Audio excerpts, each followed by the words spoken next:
Ladies and gentlemen, welcome to the El Cajon City Council meeting. I'd like to call the meeting to order and ask our city clerk to call the roll. All council members are present. Good. Would you all stand for the Pledge of Allegiance, and after the Pledge of Allegiance, to remain standing for a brief moment of silence. I pledge allegiance to the flag of the United States of America and to the republic for which it stands, one nation, under God, indivisible, with liberty and justice for all.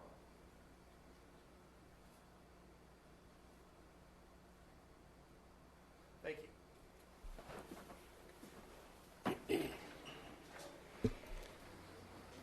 The city clerk posted orders of adjournment of the February 25th, 2020 meeting and the agenda of the March 10th, 2020 meeting in accordance with state law, council, and housing authority policy.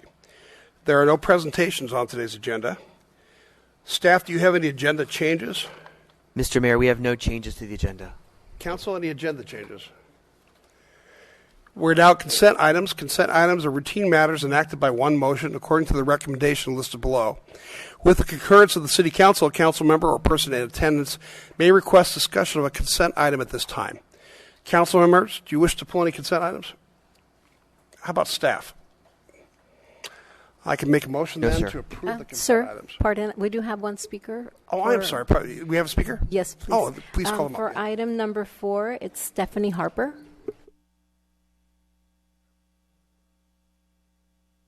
Hello, Ms. Harper, welcome. Hi. I just wanted to know if this item had anything to do with raising salaries or anything like that, or was it just what kind of changes were exactly on there?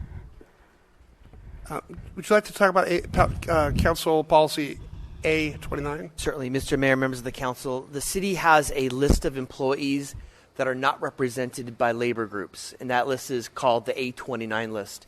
This list, or this proposal, is to move several positions that are currently represented by labor groups to non-represented positions. No changes in salaries are proposed for this. Okay. And why are we making those changes? I mean, what's the reason for that? Just curious. I'm sorry, I didn't hear that. The reasoning for making the changes? There are reasons why some employees are represented. So employees that are in confidential positions or positions of management or executive decision-making shouldn't, in staff's opinion, shouldn't be represented by labor groups. And this, there are a handful of positions, about 10 positions that we feel rise to that level that should be out of that represented group. Any protests from the staff? Thus far, no. Okay. So those would be the people that have like degrees and masters and stuff like that. I think that's what I was reading, correct?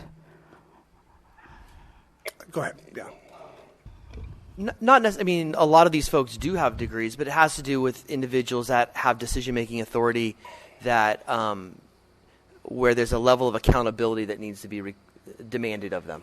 Okay. Okay, thank you. Thanks. No more cards. All right. I'd like to make a motion then to approve the consent items. Moved and seconded, please vote. Motion carries by unanimous vote. All right. Brings us to public comment. At this time, any person may address a matter within the jurisdiction of the City Council, Housing Authority, and successor agency to the El Cajon Redevelopment Agency that is not on the agenda. Comments relating to items on today's agenda are to be taken at the time the item is heard. State law prohibits discussion or action on items not on the agenda. However, City Council and Housing Authority members may briefly respond to statements or questions. An item, of course, may be placed on a future agenda. Angela, do we have any cards under public comment? We have 3 speakers. The first 2 I will call together, Vanessa Hanna and Brianna Camille. Oh, hi. Welcome. You look like you're royalty. Sort of, kind of. Just wanted to come and introduce ourselves to you guys. My name is Brianna Kemwell. I'm the current Miss El Cajon 2019. I currently have an associate's degree in American Sign Language. My favorite event so far this year has been the open house at the fire station. I got to meet many community members and firefighters that help out our community, and that was awesome. And the firefighters didn't look half bad either, if I do say so myself. I'm very, very excited to announce that the Miss El Cajon pageant is going to be held at the Magnolia here in downtown El Cajon this year in September.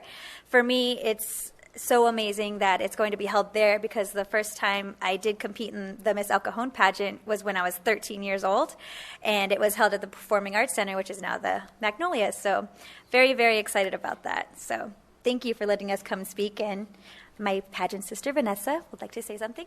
I just would like to say thank you. My name is Vanessa Hanna. I'm the current 2019 Miss Hamul, and I just want to thank you guys for your support and letting us be involved in the community as much as we are. So thank you. Well, thanks for all. I know it's a lot of hard work. You do a lot of. How many events do you think you go to a year? Like Too many to count. Was especially October and through December, we had 5 events a week probably. Wow. Yeah. But they're a lot of fun. No, we like doing it. That's why we're here. Yeah, no, I know that, but it's, sometimes there are probably times where you like to just sit around in your pajamas watching TV and stuff. No, never. I love getting dressed up like this every single day. What are you talking about? Let me see if there's any questions of the council. All right. Ladies, thank you for coming, and thank you for all your hard work. Thank you so much. The last speaker for public comment is Stephanie Harper.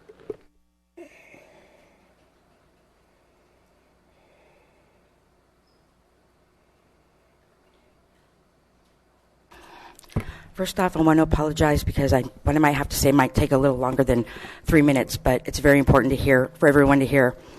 Since my run for city council in 2016, I've become very familiar with a lot of our homeless citizens, and all I've heard lately is complaints about being harassed and their property being confiscated. Basically, their belongings being thrown out. El Cajon Municipal Code Title 2, Chapter 2.60, Unclaimed Property. In this law, it explains how the city handles unclaimed property, either turned in by a citizen or public employee, which I'm assuming that would be police. But when I asked Officers Andrew Van Workman and Officer Winning about the procedure of this law, neither knew what I was talking about. I referred to an incident that happened at Wells Park about noon on March 4th, where quite a few of our homeless citizens had their property taken. When I spoke with Officer Whining about where their property was, I was told the property was not unclaimed, it was abandoned, and therefore it was taken to waste management. I asked why, when the citizens told you those were their belongings, did you still continue to take their property? The officer responded, you could tell it wasn't theirs. Well, at this point, I thought it would be helpful if I could see what had happened, and since our officers wear body cams, I asked about obtaining a copy, but was told by Amber in the traffic division that was not privy to the public, and I would have to have a subpoena in order to obtain a copy. Now, this is the sort of thing I would file a complaint about, but since the police are the ones who investigate the complaints against them, that would just be a waste of my time. It is a police officer's duty to uphold the law. Our police officers not knowing the law they're enforcing is putting our city at great risk of a large lawsuit. The LA City Council just settled a court case with broad implications for the property rights of homeless residents. The city of San Diego lost a class action suit to the homeless for the same thing. This is a violation of their Fourth Amendment rights. Over 500,000 people are homeless on any given night in the United States, and a third of them are unsheltered. Does it really have to come down to legal action and the threat of costing our city tens of thousands of dollars for this treatment to stop? You are allowing police to bully these citizens. You are saying it's okay to take from someone who barely has anything because you want to leave them with nothing. No food, no blankets, no medication. Their property taken because they had to use the restroom. You 5 sitting there, you are accountable for this. And now that this has been brought to your attention, I will expect something to be done about it. I expect you to do your job and care about every single citizen and the quality of their life.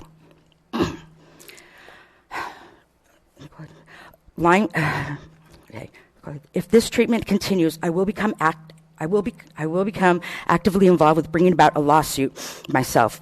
Laws that criminalize visible homelessness are immoral and offend our basic human instincts.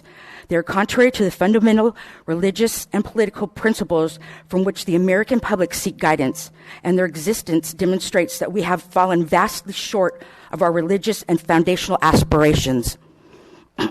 Please just answer me this. What is the difference between unclaimed and abandoned, and what do you guys plan on doing about this?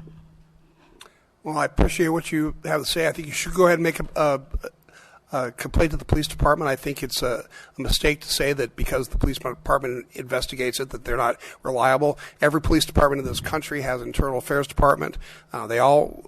Every police department in this country investigates complaints. So unless there was some kind of foundation for the belief that they wouldn't investigate properly, I would go ahead and go through the process.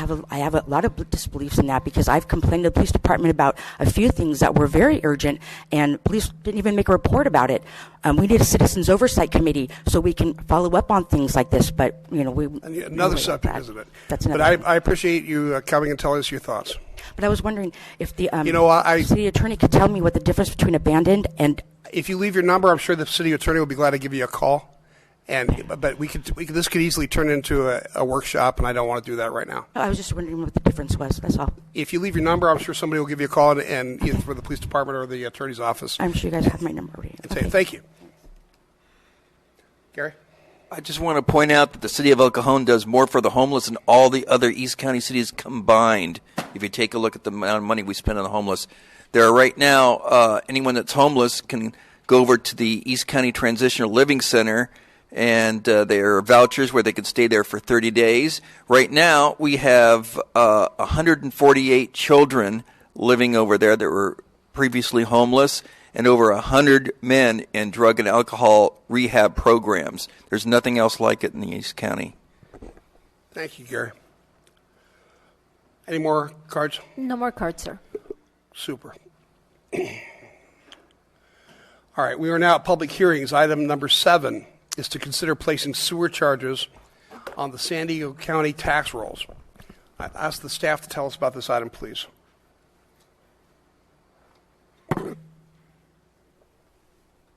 Hi, Dirk. Good afternoon. Mayor, City Council, and staff. My name is Dirk Epperson. I'm your Director of Public Works. And I'm here today to talk about placing the sewer charges on the county tax roll. This is not a sewer increase. In fact, it's a different way of paying the same bill. Graham and I have been through this process before. While Graham was at the city of Lemon Grove, I worked at the city of La Mesa at the time that the sewer charges transferred to the county tax roll. In fact, if you go look at their video, my voice is the voiceover. So to show that I've been through this before and had some experience, I'm famous on a YouTube video at least. Our outreach and transparency made for a smooth transition. This prior knowledge will allow El Cajon to transition smoothly, be fiscally conservative.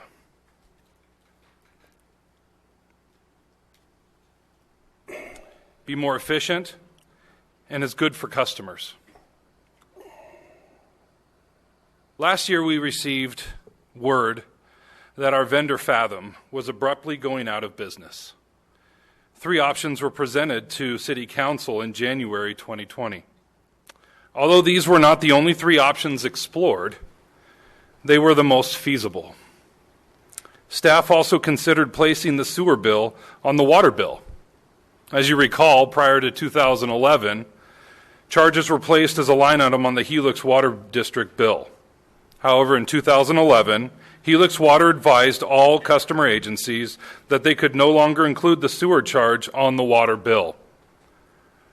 We even checked back in this time to see if they'd reconsider, and they said no. La Mesa and Lemon Grove at that time decided to place the sewer charges on the county tax roll. El Cajon decided to contract for sewer billing services. This is how we got to today. At the January meeting of this year, the 3 options were fully contracted services, in-house services, and the county tax roll.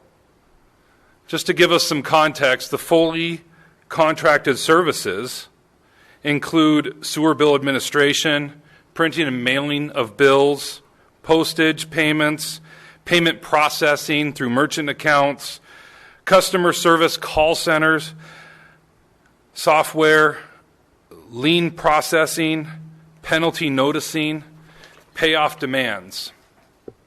The in-house services include 4 additional staff, sewer bill administration, printing, stuffing, and mailing of bills, liens, and notices, postage, payment processing, including merchant accounts, customer service, software, lien processing, penalty noticing, and payoff demands. The county tax roll option includes calculating sewer charges annually, customer service in-house, hand billing, and data preparation for the county assessor. The City Council directed staff to explore the county tax roll option. We asked other agencies in the county how they were billing for sewer charges and found that El Cajon was alone in how they did business. All agencies who do not include their sewer bill on their water bill collect through the county tax roll. This was shocking. No wonder why we only received one bidder last time we procured this service. There just is not a market for this, especially locally. Last year, City Council approved sewer rate increases. These were approved prior to Fathom informing us that they were going out of business. And the rate study made some important assumptions at that time. The cost of sewer billing through contracted services was assumed at the then current rate. Contracted services are higher now, and the previous costs are no longer an option. The approved rates include a cost that the City of San Diego charges El Cajon to transport and treat sewage. So we've already made an assumption in the rate increases that we're going to cover the City of San Diego's transportation and sewage costs. Another assumption was that reserves and CIP were taken to allowable industry standard minimums to avoid passing excessive increases on to the customers. We were trying to reduce the increase as much as possible. The reality is that our aging infrastructure needs approximately $10 million per year to be properly maintained. But in the short term, we said we can squeeze out a little bit of additional life in the short term to benefit in the long term.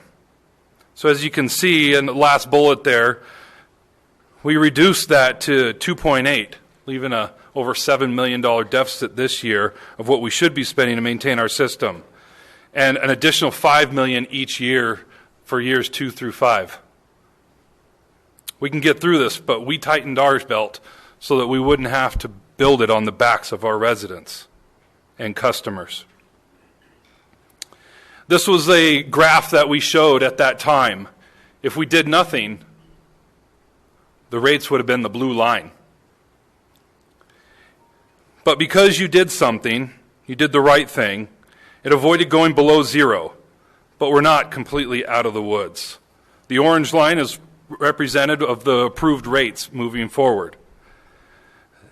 This slide zooms into that orange line even more, forgetting about the past and that blue line that dips below zero. So we redid the graph with zero being the bottom, because we're not going there. But the orange line, again, on this line shows where we're going in the future.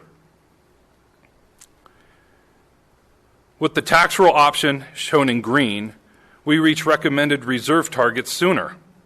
The contracted services and in-house options are another story. The tax roll option shows us reaching recommended reserve targets sooner. This may allow for a reduction to approved rate increases. However, the contracted in-house options may require rate increases on top of those already approved to cover the difference as early as June of this year. There are many benefits to the county tax roll option. Let's start with the first one. It is fiscally conservative. The county tax roll option is $471,000 less expensive than the next viable option, and in time can prove to be a greater savings. Year 2 gets even less expensive, meaning that gap grows. As we look at the 3 options projected out in the future, we can see the financial impact that each option has. After 10 years, this difference is at minimum $4.2 million. and after 20 years, $8.4 million.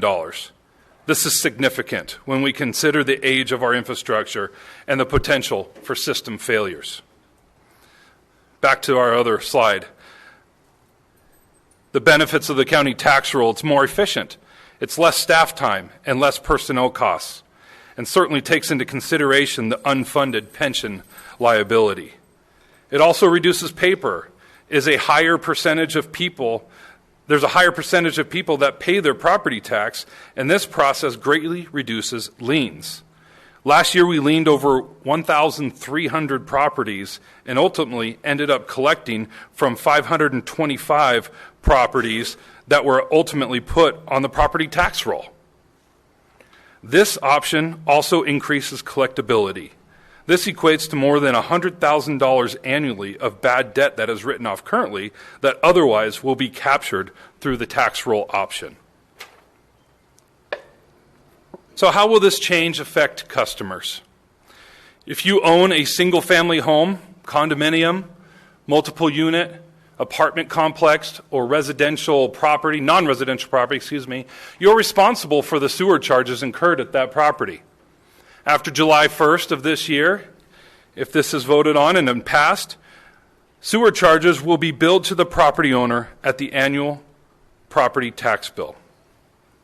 If you operate a business or rent a single-family home, condominium, apartment unit, or commercial industrial space, but do not own the property, you will not receive a sewer bill after July 1st. Sewer charges will be billed to the property owner on the annual property tax bill. Tenants may need to contact their landlord to make sewer payment arrangements. Last time I was before you, I was asked to go back and do public outreach. This is a big concern for City Council. We've been diligent in reaching out to customers and stakeholder groups throughout this process. We've reached out through mailers, website, bill inserts, newspaper, the El Cajon Gateway magazine, and met with stakeholder groups. We have heard from many of our customers over the last few months, and they have raised concerns, some positive and some negative. I'd like to tell you in person that we don't make mistakes. But occasionally, sewer bills are adjusted to account for a leak in a customer's pipe or other error. We will be sending out a sewer calculation summary to owners each year prior to the charges being put on the property tax bill. This will show how the charge was calculated. This summary will also be useful to landlords in passing on sewer utility charges to tenants. We will send this out prior to the data being sent to the county for inclusion in the property tax bill. This year, we plan to send out an additional draft summary in April to allow customers to start making preparations early for the change. In consulting with the cities of La Mesa and National City, who are also on property tax bill, we found that some handbills will still need to be issued. This is for properties that are either government agencies like schools, property tax exempt, or properties without water meters, like Parkway Plaza in the mall. These properties will be sent a separate bill annually. Both La Mesa and National City successfully bill in this manner. Like I said, we received many stakeholder comments. These are detailed in the staff report. I would like to address a few of them today.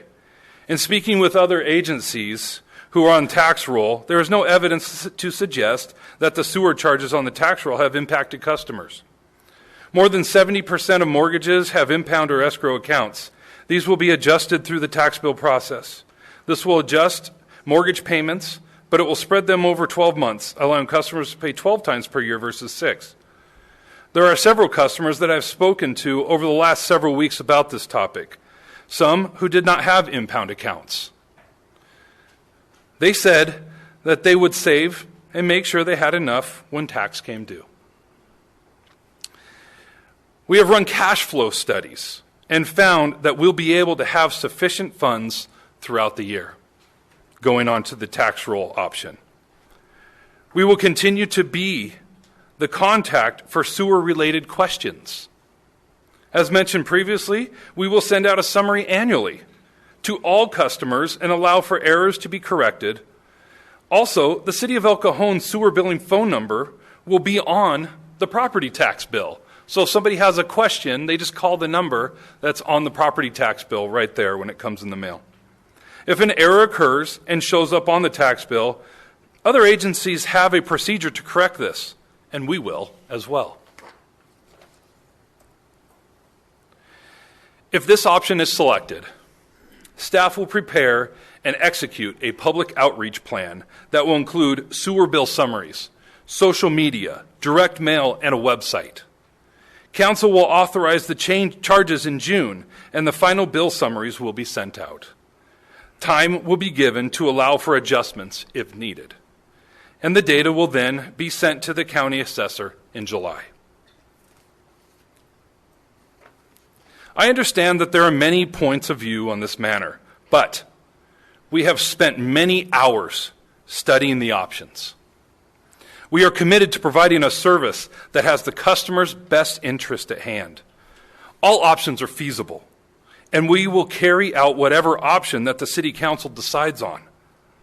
With this said, the positive impacts to our wastewater program that the county tax roll option brings is the recommendation that we are making today. This option does provide better service to our customers, is $471,000 less than the next option. It avoids adding to our pension liability, and it also allows staff to focus on maintaining our sewer pipes instead of focusing on sending out 6 identical bills per year. For this and all of the reasons mentioned in my presentation, I bring this recommendation before you, that the City Council opens the public hearing and receives testimony, closes the public hearing, adopts the resolution authorizing collection of sewer service charges as a fixed special assessment on the county property tax bill beginning fiscal year 2021, and awards a sole source contract to MB5 Inc. for sewer billing support and tax roll charges preparation in the not to exceed amount of $194,251 for fiscal year 21. Thank you, and that concludes my report. Thanks, Dirk. Nice comprehensive report. Let me see if there's any questions. Questions? Start with Bob. Thank you. I brought this up several years ago, and I know it's a very economical way of billing for sewer fees. And it was my idea to do this several years ago before we even attempted to this last time. But I'm glad to see that it's finally come into fruition, it looks like. And I know that some people don't like it, but you can't please all the people all the time, is what I heard when I ran for city council. But I know that this saves the city about $500,000, and that will save the taxpayers about $500,000 that the city doesn't have to collect to do this. And so I think it's a very good option. And I'm sure that people can plan ahead and pay their taxes when they're due. I have property in La Mesa, and the tenants that are there, I just let them know what the taxes are, and they just include it in their payment to me once a year, and I collect it that way. I collect it back from them. So it's very easy to do. Steve? Thank you. Can we go back to the slide on the timeline? One of the last, probably the third from the last slide, June 24, June 28, June 30th, July 1st.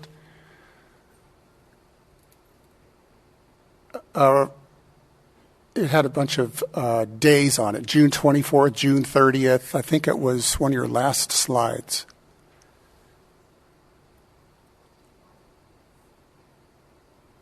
Yeah, this is the one with all the dates on it. Okay. So on July 31st, send approved tax roll accounting. So this program does not start July 1st? It does. So we will calculate everything for July 1st moving forward. It'll be authorized by City Council June 23rd. Okay. So and then it will be actually reviewed and sent off to the county by July 31st. So there's a little bit more than a month here for city staff to work with anybody who has a question on their calculation. Absolutely. Okay. My second question has to do with float. So how often, do we get paid bi-monthly After amendment. from Fathom? When Fathom was here, were they giving us cash payments 6 times a year? It was actually just a rolling, cash would come in, revenue would come in as bills went out. So bills were going out in several cycles depending on when the meters were read by the water districts. Okay. So that it wasn't such a huge carry. Got it. Everybody received 6 bills a year. However, those bills were this cycle a little bit at a time. Okay, so in this case, though, would the city only get money from the county 2 times per year? Yes, that is correct. So during a transition year, it would make sense we're not getting cash on a continual basis, but we're having to pay out to presumably the city of San Diego for costs. So I get that we might have money in reserves to float that money, but that means that we are giving up some interest earned on that money in order to pay the bill before we get the cash. You following me? Absolutely. So what's your opinion on that? Excuse me just one second. Mr. Gobel, I can also add a little bit of information. I actually talked to finance department about that. They said, if interest rates are at 12%, that would be of concern. But since our interest earnings are below 2%, probably not that big of an issue. We currently pay Metro or the city of San Diego 4 times a year. So we're not too far off the cycle of when we receive anyway. And as you recall, that's pretty much how we receive all of our revenues. Most revenues, our big revenues don't come they don't come monthly or daily. They actually come in big chunks of money. Sales tax comes all at one point, property tax at one point. So we float a lot of things just in our operations, and it's one of the reasons why it's important to have reserves.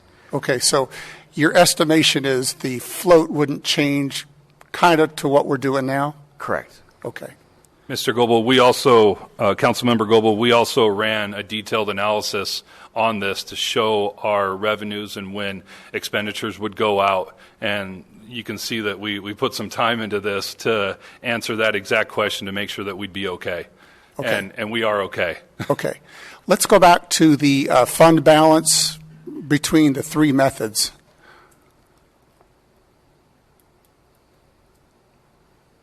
And before that, and there. So this is going to be the reserve fund that we use for capital improvements? This is our fund balance period. This fund balance period. For wastewater fund. So if somebody said, hey, I thought the billing costs, whether they're through the county or whether through a vendor, are a pass-through of administrative costs, how does it change the fund balance if the costs are pass-throughs? So the orange line represents where we're projected to be with the approved rates. The approved rates made some certain assumptions, and so those assumptions have now changed. Gotcha. Okay, I'm good. Okay, thank you. One final question. So the annual administrative cost through a vendor is estimated to be about $48 a year. $48.47 in the staff report. That's about $4 a month for administrative costs with a vendor. Through the county, it's $23 roughly, or about $2 a month. So what we're looking at is a vendor would cost a current customer $4 a month in processing costs, and the county would cost $2 a month. In other words, it would cost a customer $2 a month more outsourced versus county. Am I correct there? Right. Yes. Okay, so for about $25 a year, it would be outsourced versus county. Yes. Okay. Okay, that's all questions I have for now. Gary? Thank you for your presentation, Dirk. It's very complete.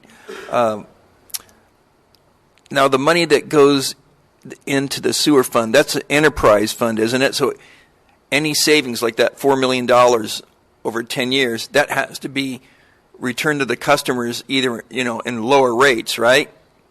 Or less of an increase. It may translate into less of an increase if that's how it's used, or it helps us to add to that deficit of CIP spending that we're in right now. So it only helps us out, right? Right. So, and we can't use that for police or fire or paramedics. No. It can only be used for sewer. Yes. So the people that pay it get the benefit. Right. All right. Thank you. Phil, did you have any questions? Just clarification. So when we're talking about the close to $500,000 in extra costs for savings, Yeah. savings by it, depending how you look at it, right? That wouldn't necessarily be for the city, right? Because if the city had more costs, it would be a matter of passing those costs on to the customer, right? Correct. So the city stays solvent neutral either way. Correct. Okay. So the real question is it good for us to add those costs to the is there anything else that I'm missing in that? Well, like I said earlier, we have about $10 million worth of work that we need to do annually to maintain our system. And right now, we cut that back in order to not have to raise rates so quickly so that we didn't go negative. And the assumptions were made on the old costs. So if we do go with a more expensive option, that just makes it so that curve is less steep, and therefore we're not getting out of the nosedive that we were in as quickly, and it just takes longer to get back to where we should be. And I got to tell you, as an engineer and somebody who is looking at the infrastructure of our city, we do need to be concerned a little bit that we need to maintain this system. And if we keep adding costs on top of that, the system won't get maintained the way it will, and people got to flush their toilets. That makes perfect sense to me, except I'm confused. Why would it, if it's a pass-through to the customer, would it make any difference in our ability to maintain the system? Oh, we can go ahead and raise rates again and raise rates on top of the approved rates. Absolutely. That's an option. Okay, so basically what you're saying is that the higher cost of the system would mean raising rates. That's the form in which the pass-through would come. Right. Okay, I just wanted to understand. Thank you. Absolutely. Dirk, didn't we go for many years during the Great Recession without raising the rates? And so we also had a sewer pipe failure, didn't we, where some sewage was coming up? In fact, it flooded out a home. Absolutely, yeah. And that was a major expense that we had to take care of. So we want to avoid that for sure. All right, thank you. Steve? I guess I want to separate the cost of sewer service versus the cost of billing. And I think what we're talking today is about the cost of billing. Who's going to handle the bill? The county or in-house or an outsourced vendor? The sewer cost, the maintaining the system, the upgrading, the rates are projected to increase over the next 5 years quite a bit, but that's because the city of San Diego is going to pass through costs to us for their pure water system and whatever else they do. So back to the billing side, which is, I think, what we're talking about here today. Today, the estimate is $48 a year from an outsourced vendor versus $23 for the county. So in 5 years, today it's a $25 gap. What's your opinion on, in 5 years, what that gap might be? The cost of mail will go up. There's our gap. It just gets bigger proportionately. And we can't control those other costs. The cost of the county option is pretty much stable. So we're projecting actually pretty modestly. The cost of in-house or the cost of contracting it out, we've looked at that. And we're trying to be a little bit conservative in that number, meaning not try to jack it up to show that there's this big chasm between the tax roll option and going outside or bringing it in-house. But the reality is those numbers may even be higher than they are. And you mentioned let's separate the costs. However, it's all the same pot. The wastewater fund is the wastewater fund is the wastewater fund, and it all comes out of the same area. And so we talk about one option being $24 and one option being, I think you said $42 a year. Well, what we had budgeted on was the $35 or so a year cost of doing business. The cost to Fathom was included in our budget and our assumptions for rate increases. So if it's higher than that, then the rates that we've approved will have to go up even more in order to make up for that. So, Mr. Goebel, we ran some other calculations as well. So we know that the county billing system is pretty stable. And talking to other cities, those fees haven't gone up over the years. We would need to continue to use a consultant during that period of time. So we expect some sort of increase, a CPI increase from that consultant. But that annual cost is about $100,000. So 3%, we're talking a few $1,000 more a year. Under the other scenario, the consultant was $830, almost $840,000, I believe. So if you were to do a 3% increase, which is kind of typical of a lot of our consultants, that ends up being about $1.45 per year per customer. So you can see that the price difference, although maybe a few dollars different today, in 5 years you can assume that that's going to be a $5 or $6 or $7 difference between the two different options. Okay, so today we have a $25 gap between the county tax roll option and an outsourced vendor, and you're saying that could grow an estimate to $30 to $31 gap in 5 years. Correct. Okay. Based on how we pay our consultants now. Yes. And if we were to do it in-house, I think that would even grow more. If you look at our annual costs and staffing, just because of pension costs, it goes up at least 5% a year. So I think we would see even a bigger gap. Right. Okay, thanks. So, Dirk, would it be fair to say that really the only way we could save our taxpayers' money is by changing the way the billing is done, because we have no control over what San Diego charges us for sewer? It is what it is. Yes, sir. Right. Thank you. Phil. I want to make sure I'm understanding the correlation you're making between all of these, because like Steve parsed out, we're talking about a couple different things, but they all come out of the same pot of money. So we have a savings account, our reserve fund, that pays for improvements to our wastewater infrastructure, pipes and things, and it's dangerously low. That's what you're saying? Yes. Okay.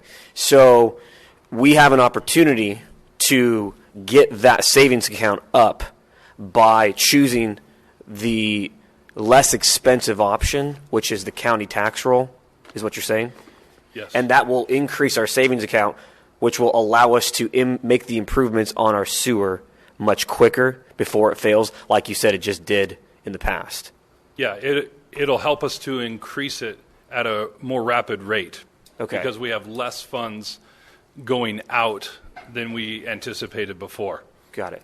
And obviously no one wants, like you said, that's a catastrophe is when our system breaks and houses flood and things like that. So that's going to, if that continually happens, that's going to continue to increase our costs, take money out of our reserve fund, our savings, and put us in a tighter position to raise sewer rates altogether, is what you're saying. Yeah, to put it in perspective, $500,000 extra a year is about 1.5 miles worth of pipes that we could line. Okay. So, yeah. It is. It seems. I'm getting it. Thank you very much. Thank you. Steve? I'm sorry. I can't quite understand how choosing the lower cost processing increases the wastewater fund. Let me take this. So I've heard a lot of terms. I'm going to try to equalize terms a little bit. We have a reserve. We have money in our account, and that money in the account pays for a lot of things. It pays for CIP projects. It pays for just general operations. And so all of our costs, whether they be CIP, operations, I would say how we bill is part of operations. And it's not treating the sewage, but it's part of the operations. All those costs are thrown into the pot. right now, when we presented the last rate case, we could see that if we continue to bill at the level we had been billing at, we would be in deficit mode, right? And so that's why we did the increases. And rather than getting to, Mr. Epperson, can you go to the next slide, actually? I think that's useful. That top line is the line that industry says we should be at, right? And so as you recall, it would be insanely impossible to bill everybody to get to that line in year one. And so we said, well, let's gradually do it over a multi-year period of time. What we're saying is by reducing costs, however we can do that, whether it be in how we bill folks and how we treat sewage water, whether we do AWP with Padre Dam, everything we do will get us closer, faster to that ideal line as possible.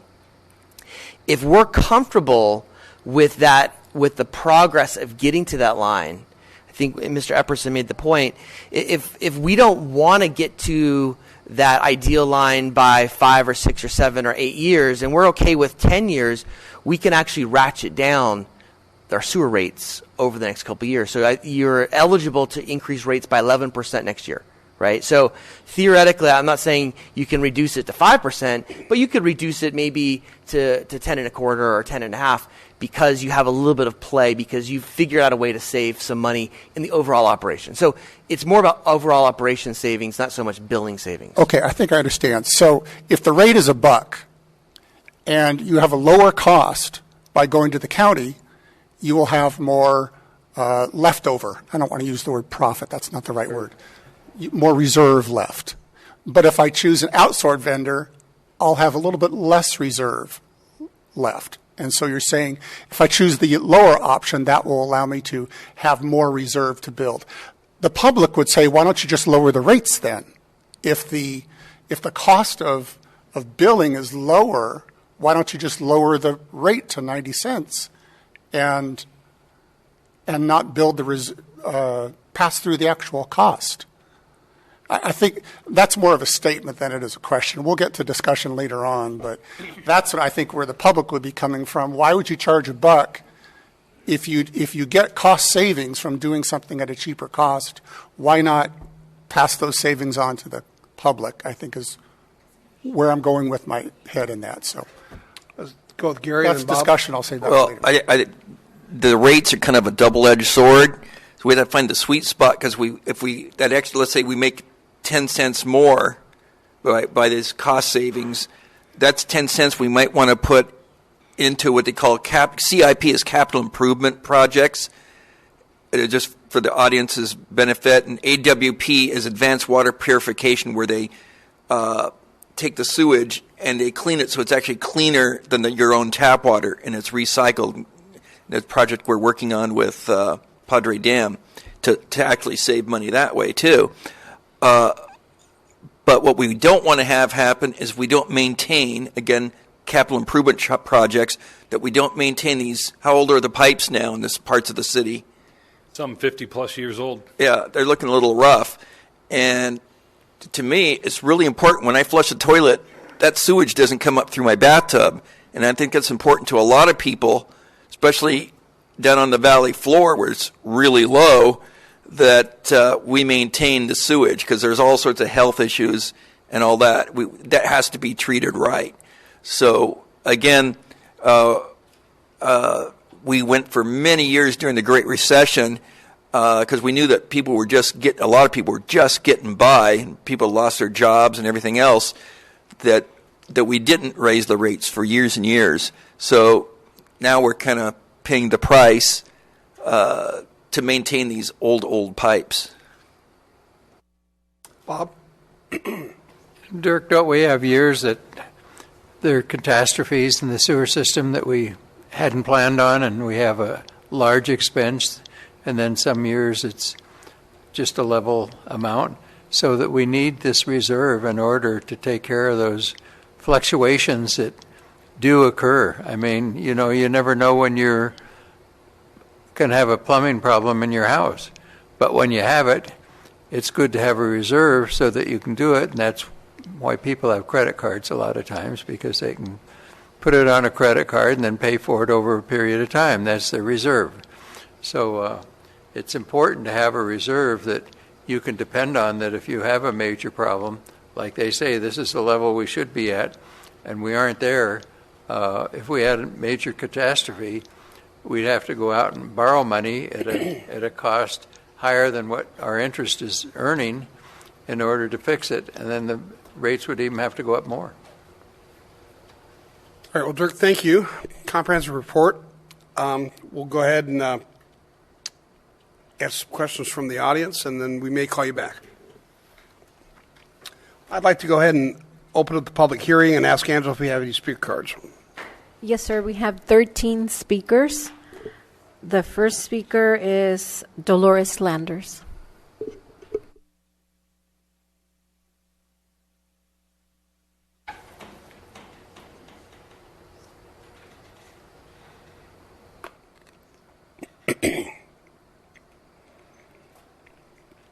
Hi, Dolores.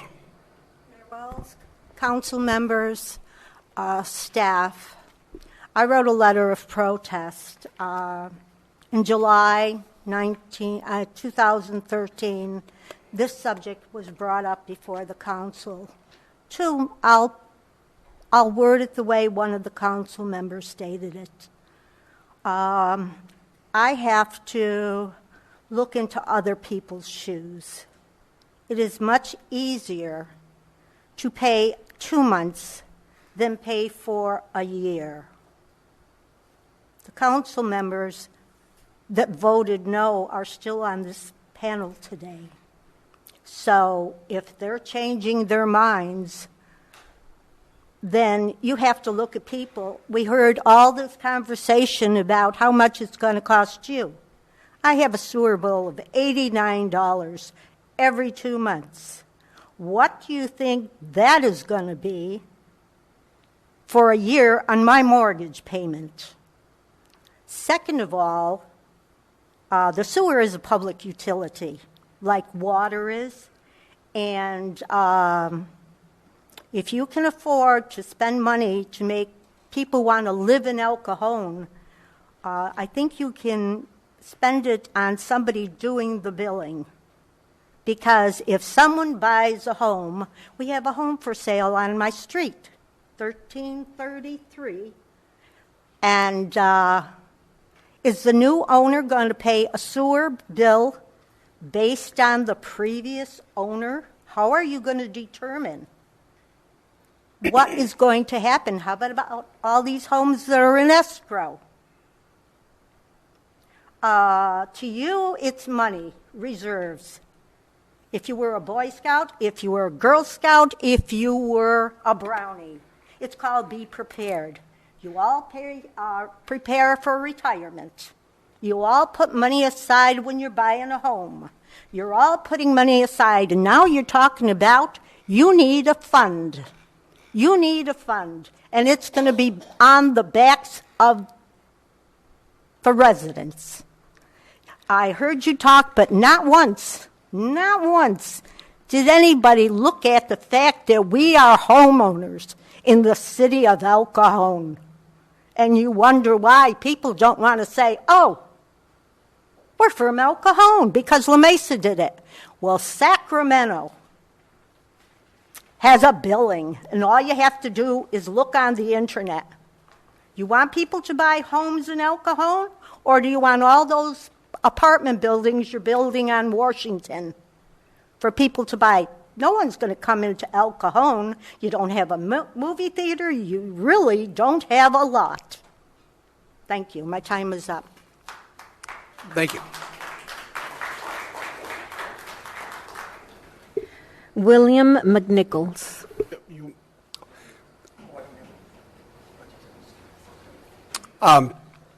Councilmember Kennedy would like to say something. Yeah. Actually, if you have an impound account on your mortgage, you'll be paying your sewer bill every month as part to your mortgage company if you have an impound account. So it'll actually be paying it less than you do now. Now it's every 2 months. And if you don't, you pay it in your property tax bill, which is twice a year, December 10th and April 10th. Oh, thank you, Gary. Hello, sir. How are you? Welcome. You pull the microphone out, you're a tall guy. Mayor Wells, honorable council members, city officials, friends, and neighbors. My name is William McNichols of 146 Blanchard Road on the top of Fletcher Hills. I have been a resident of Fletcher Hills since 1983, and I'm well aware of this sewer problem of the last 10 years. And I came in here trying to let you look at option number 3, but after listening to the first speaker, I'm going to have to modify my objections. And I would like to have you take in consideration the number of seniors we have in this city, the low-income people, and take in the governor's new rent increase policy of 5% a year, or rent control, which is for apartments and multi-dwellings. Number 2, I like to see a map of infrastructure, what condition our sewer lines are in. I'm in the original area of Fletcher Hills where Ed Fletcher built my home in 1952. And I can tell you there has been no improvements since then. But I'd like to see the condition, and I'd like to have more information on the bonds, that if we have some bonds, or what it will cost in the future to repair the system. And number 3, I have faith in our people here in the city. I'd like to see it done in-house if it was possible. I don't like going outside the city because I think it's going to be another mess with Sandag. I think Sandag has really hurt the county of San Diego, and it looks like they're going to have a sewer czar. And I'm paying about $60 every 2 months. That's it'll be $360 going on my tax thing. Now, what about my son and grandchildren? What are they going to pay? Nothing was said about capital improvements. So, at this time, I would like to give you a yellow flashing light. Proceed with caution, and take in concern of the seniors and the people that are on fixed incomes. Thank you, sir. Thank you very much. Thank you, sir. Frank Kalinowski.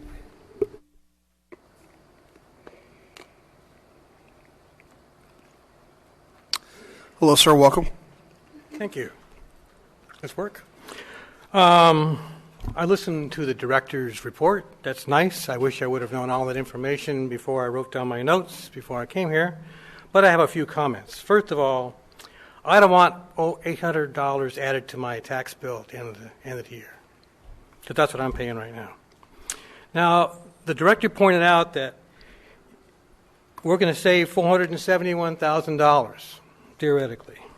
On the agenda, it says down here, you want to award a sole source contract to NV5 for $194,000 for billing support and tax roll stuff. Well, if I subtract that, now your savings is only $277,000. Is this a contract going to be every year? Go ahead and wait till you finish and answer your question. Okay. Sir. And you say the county's only going to charge us $353,000 to do the billing.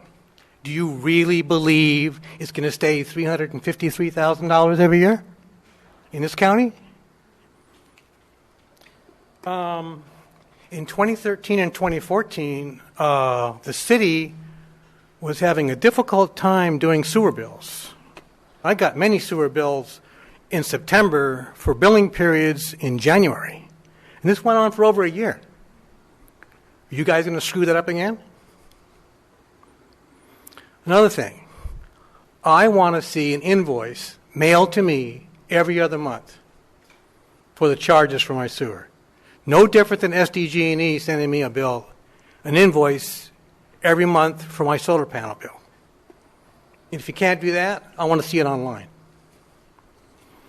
And if we're saving $471,000, I want to see the $471,000 savings. I know they want to add $471,000 to the reserve fund, but $471,000 out of $10 million, less than 5%, dude. Thank you. Let me see if you can get your questions answered. Certainly. So one of the questions is the savings or the cost for the county tax roll inclusive of the NV5, or is that in addition? So the total amount that we presented in the staff report includes NV5's $190,000 amount. So that is inclusive of that amount. We because NV5 can more efficiently prepare the tax roll, which is not an easy thing to do for the county, we would recommend utilizing them year after year.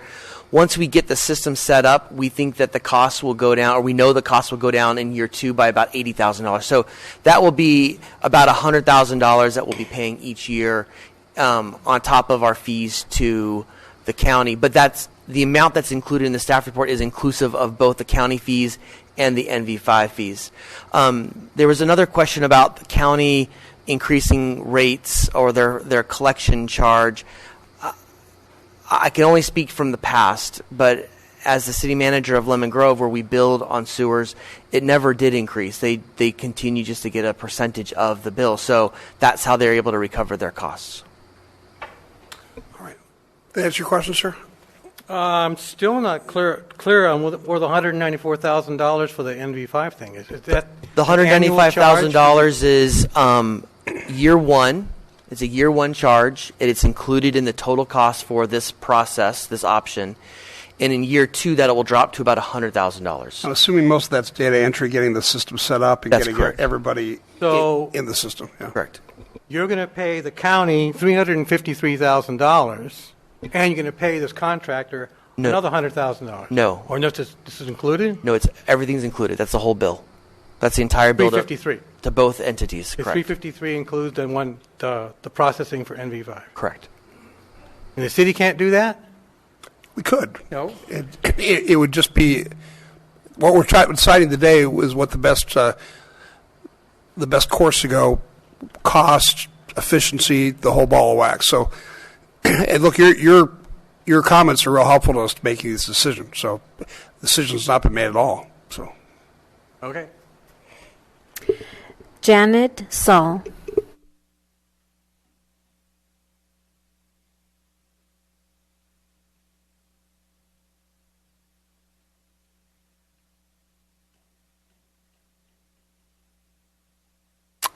Hello, welcome. Oh, good afternoon. I appreciate this opportunity to speak. This is mostly a personal question, but I am a president of a homeowners association. We are 21 units in a duplex complex, and each unit is individually owned, but we function off of one water meter. We were getting one water bill every other month and one sewer bill every other month, and that was being paid from our homeowners association fee. So now we have no water meters on our units, and there are 7 units in that 21 that only one person lives in that unit. So how will our bill be figured if we go to this system? Well, I think it's going to change your bill. I think it's just going to be change the way the money's collected. Does that make sense? So the money can either be collected by the tax rolls or by a bill that comes to the homeowners association every 2 months. Either way, it still goes to the homeowners association. Okay. All right. Thank you. Mary King.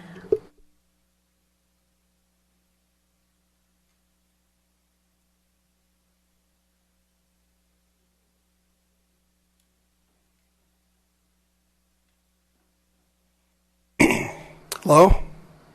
Welcome. It's my first time here.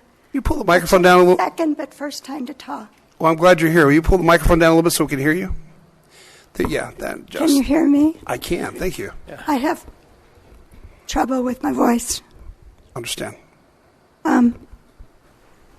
Anyway, regarding this sewer bill, the way I appreciate the work you all did to figure out this new way to bill for sewer. I know it takes a lot of work, and I realize bills have to go up. They always have to go up every year for all of us. Not just this, but every bill we get. And I just wanted to mention that. My first question is the sewer bill the same amount each billing service period for residents? That was my first question. I was just wondering about that as far as if we can figure out how much it's supposed to be, but if it's not, then we have to come and or call and find out why. Is that what we do? That was my first question. Go ahead. We'll answer all those questions at the end. Yeah. My second question was regarding, and I thought of this right away, and you've been talking about it, what will happen to the money the sewer billing saves? If it saves, it seems that the billing savings should go back to the customer. This is a billing problem. All the fixing of it, everything, that's separate. That's a separate issue, I believe. So that's my two questions. All right. City Manager, would you like to handle that? Certainly.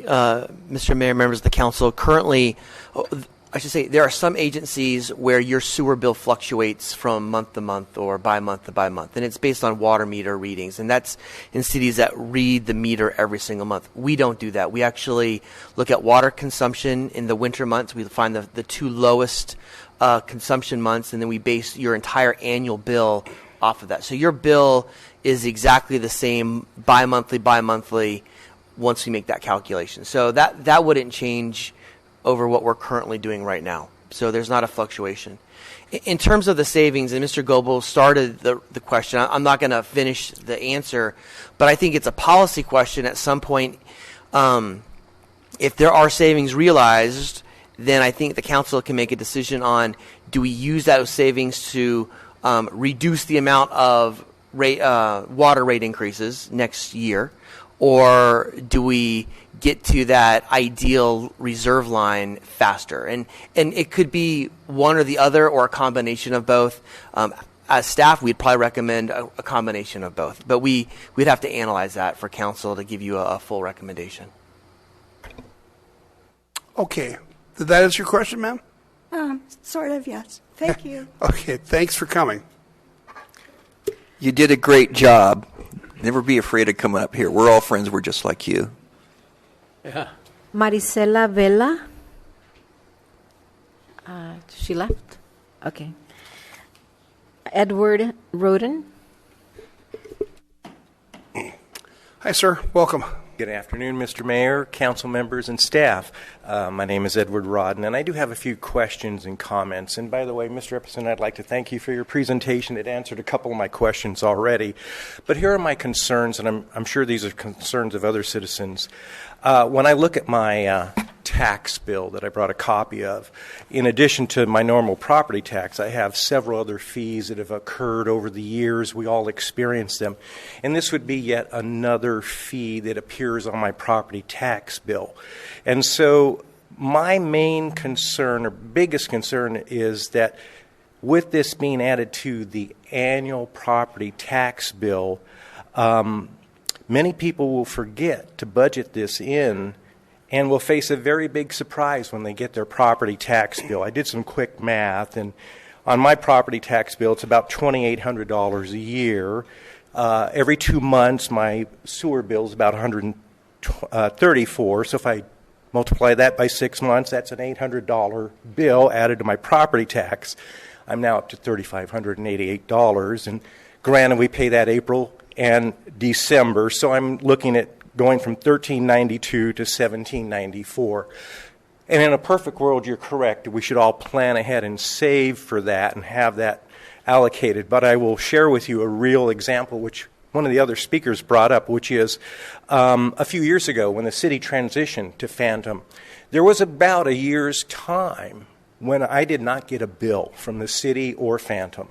But I knew I was using my sewage, so I needed to pay a bill. So I came down to the city hall and I paid my bill every 2 months. And then when Phantom finally came on board, I contacted them to make sure they had all their records correctly. And they did have to do some adjustments, but the interesting comment that the representative has made was, well, you're one of the few people that kept paying your bill. A lot of people, most, didn't, and just kind of assumed that if they weren't getting a bill, they didn't have to pay it. Now, that's unrealistic, I know, but I think it highlights the point that people aren't going to plan ahead, and this is just another big burden. And although this may be a topic for the County Board of Supervisors or the County Tax Assessor, if this is going to continue to happen, I would hope they would look at maybe setting up our tax payments on a quarterly or monthly basis, because twice a year it's going to get real expensive. And so I'm going to revert back to some of my questions, which were, when I looked at the three options, I was curious. It said that of the other multiple billing service providers, that would be about $824,000 annually.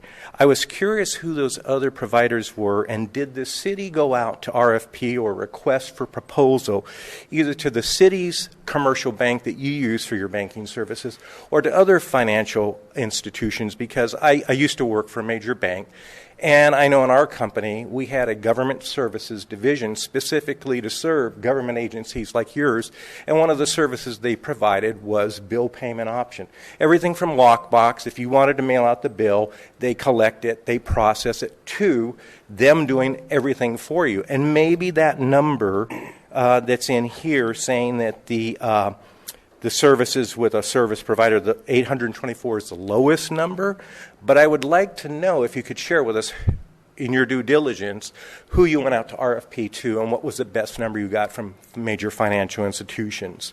The other question I had was, with the potential savings, and it's been kind of addressed, I saw where if we took from the vendor and then the best case scenario what the county will charge, was a savings, I'm going off of this sheet, by the way, $471,000 annually. And if we took the very best scenario of the county versus what it would cost the city to process in-house, it's over $500,000 a year. And it kind of begs back to the same question. That's a great savings, and I saw on one of the slides that after the first year, it's going to continue to improve. That's outstanding. I would like to just know what others are inquiring is, where does that savings go? Does it go into a reserve to repair those failing pipes that we need to repair? Will we get that back as paying customers? Or could you commit to us that you're going to hold the line on the sewer fees if we're going to see a substantial savings, where we may not see our bill go up for the next 3 or 5 years? So those are some of my questions. Those are my concerns. And I see where it could be a big savings with the county not having to pay for postage and mailing out statements. But I do get a little concerned that we may not get but once a year an annual statement that says this is what you use. So those are my questions and comments. Well, I appreciate that. I brought up the same thing the last time we met about this, whereas I guess about 70% of the people who have mortgages use an impound account. It probably won't affect them greatly. Right. I'm guessing that other 30% will choke a little bit at that extra $300 to $800 that they have to come up with all at the same time. It always seems to be the way of it. So that is a real consideration. I appreciate you bringing it up. As for the other questions, Graham, did you want to address any of that? I'd actually bring Mr. Epperson back up to answer how we came up with the consulting costs, if you're okay with that. Okay. Thanks, sir. Thank you for your time. Mr. Epperson will answer your question, then we'll move on.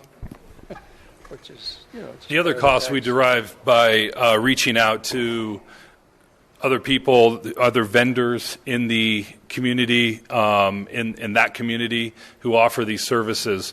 And I got to tell you, because we're the only agency in San Diego County who bills this way, everybody else has in-house water bills that go out and they put their sewer on that water bill, or they're already on the property tax roll. So we're asking for a unique service in a service area that doesn't, there's not a lot of options out there. And so in San Diego County, we don't know of any options for RFP on this. So how we got the costs is we reached out nationwide to lots of people, and the costs were coming in considerably higher. We had to put together all the services that Fathom offered before, because there is no one-stop shop readily available out there. So we came up with the costs, and we think we're pretty close on the cost, but we're actually, if anything, low on the consultant costs and the in-house costs.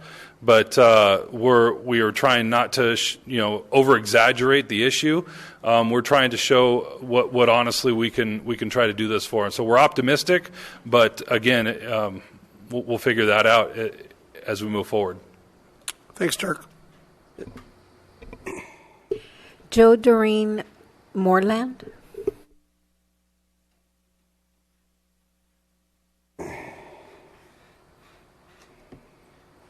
Hi.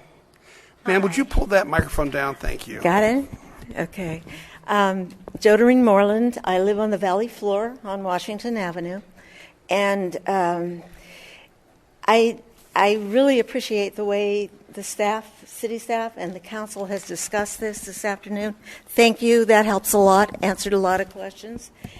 But the one thing I was wondering was whether the city has investigated how Vista handles its billing with the county, because they actually have a two-step process that they use. And hearing others here discuss having a big bill all at once or something, they actually have an option for their citizens. I talked yesterday to Barb Coley, senior account clerk for the city of Vista, and what she told me was, and by the way, city, they're happy with their system they've got up there. She said that Vista does the sewer billing, but it can transfer the unpaid sewer bills to the county for placement on the fall property taxes. Now, I haven't heard that option here yet. I didn't know if we had investigated that. She said that way Vista residents can prepay or let their sewer bills go to the county for payment through taxes. It gives them an option. And if you're used to paying your bill and you include your sewer bill 6 times a year, then you're sort of used to that. If you're suddenly faced with a property tax bill that says twice what you would normally expect for something like sewer, it seems to, that's a whole different kind of thing. And it is difficult often, especially on the valley floor where we have our older, littler homes usually, for people to kind of try to save up for that property tax bill. So I'm just saying this might, she said, Cable said that Vista residents aren't charged anything extra for that process, and most of the residents, even so, like having it done through property taxes. But I think if El Cajon maybe wants to give its people a little more option there, that maybe this is something to look into. Just a thought, and I appreciate and sympathize again with all of the people here talking today about this. Thank you. How did you figure that out? I'm sorry? How did you figure that out? What was happening up in Vista? Well, the city of El Cajon was kind enough in their notice to us to tell us which other cities were using the county property tax system. And Vista's on that list, and I just started calling the other cities. And I talked to Vista and La Mesa, which has not been on it as long. Vista has used their system since, I think, 2012, I believe. And so I just made the phone calls. It's very impressive. I think we should definitely look into that. Graham? We should hire her. Yeah. Could you drop your resume off on the way out? I'm sorry. Would you like the phone number? Well, we're going to go. This is going to be our new sewer collection system right here. So thank you. Thanks very much. You're welcome. We do appreciate it. That's actually a really good idea. All right. Thank you. We have 6 more speakers. Next one is Janice Wakefield.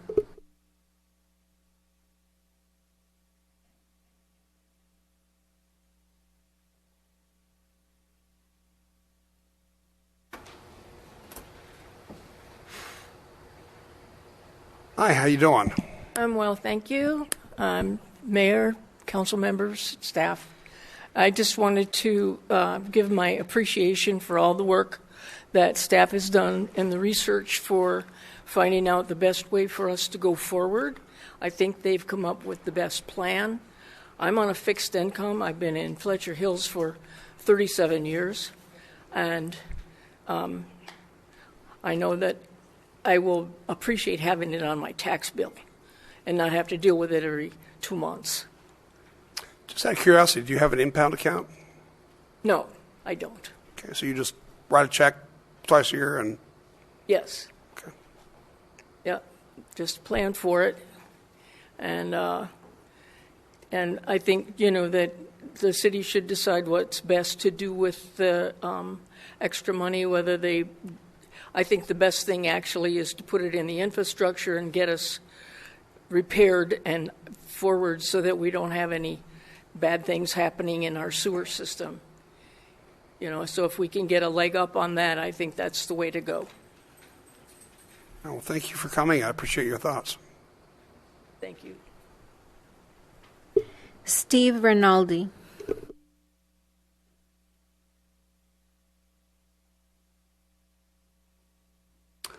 Hello, Mr. Rinaldi. Welcome. Hi, thanks. Thank you, everybody.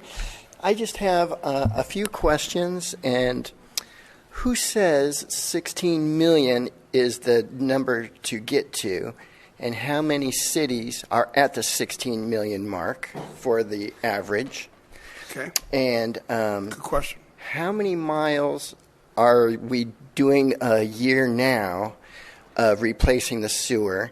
Because he said that we can do an extra mile and a half with the savings. So would you guys be willing to guarantee that we could do an extra mile and a half from what our average is now?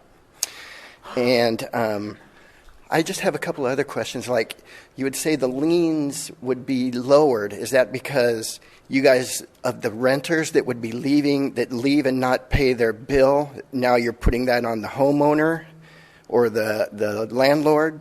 I think it's because people have a tendency to pay their property taxes to protect their investment, rather than sometimes people don't pay other bills because they can't afford it or they don't want to. Okay, and then also everybody's talking about making homes more affordable. How much more does somebody have to make? Because qualifying for a home, taxes are part of the lenders looking at you for qualifying for a home. True. How much more would somebody have to make to qualify for an average home in San Diego? How many people are going to fall out of escrow that are in escrow now because they're just making their ratios and then they're going to fall out of escrow? So those are my concerns. I oppose it. I also brought up that question about qualifying for a home. In escrow on a home myself right now, so they're looking at every dollar, right? And so I think the answer is probably unlikely that it would affect many people. It's such a small number, but it does change things a little bit. It's something to consider in the process for sure. And then we have an expert here, an expert on real estate and taxation. So I worked for the assessor for 34 years handling tax bills, and have an MBA in real estate and taught real estate and finance down at Southwestern College. So I have some knowledge of this, but I've never been a loan underwriter. So I called 3 mortgage brokers that I know, and they said when you buy a home here in East County, they use 1.25% of the sales price for your tax bill. Because if you were to call the assessor, they're never going to tell you what your tax bill is because of all the bonded indebtedness and everything. So that's the standard. So in the overwhelming number of cases, I learned to never say always, but in the overwhelming number of cases, it would not affect qualifying for a loan. Now, if you're going to refinance, then it would use the actual tax bill. But I think people that refinance are not cutting it quite so close because there's been a huge increase in the real estate market, in the last few years. So I hope that answers your question on that issue. I think there are a couple of questions that maybe Graham can answer. Shirley, I'd actually invite Mr. Epperson back up to talk about how do we come up with the ideal amount that we should have in reserves, and how much do we, on average, replace and pipe annually? If you want to sit down, Mr. Epperson will answer the rest of the question. Thanks for coming. I should just get a wireless mic. Yeah. Actually, I have one here if you'd like to come get it.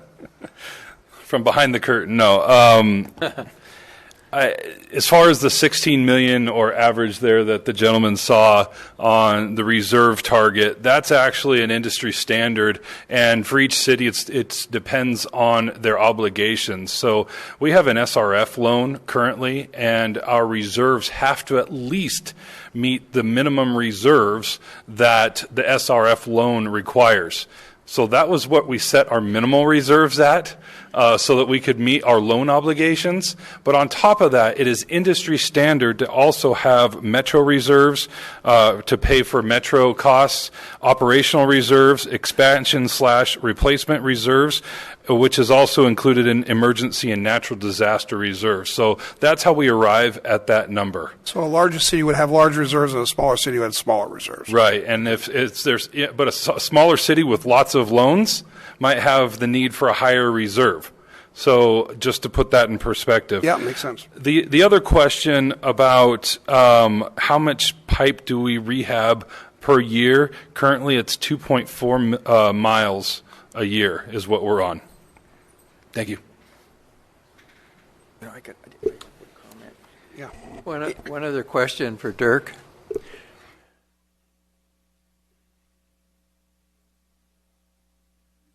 When we replaced the sewer line at Johnson Avenue, that was, what, 10 million or better?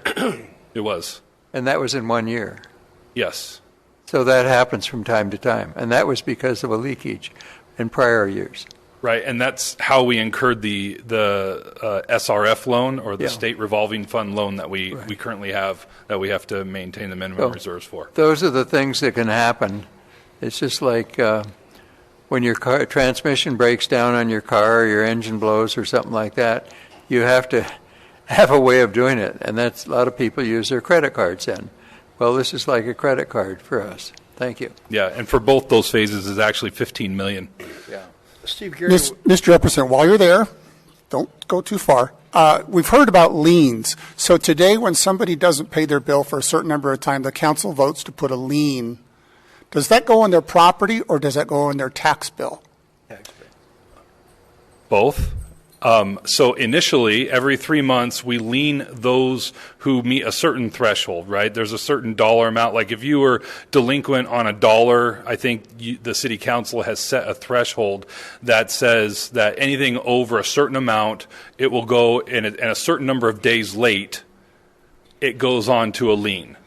That lien, if not paid off, so a lien against the property, and if not paid off after a certain time annually, it goes to the property tax bill to be collected. So if those liens accumulate, then they go to the property tax bill.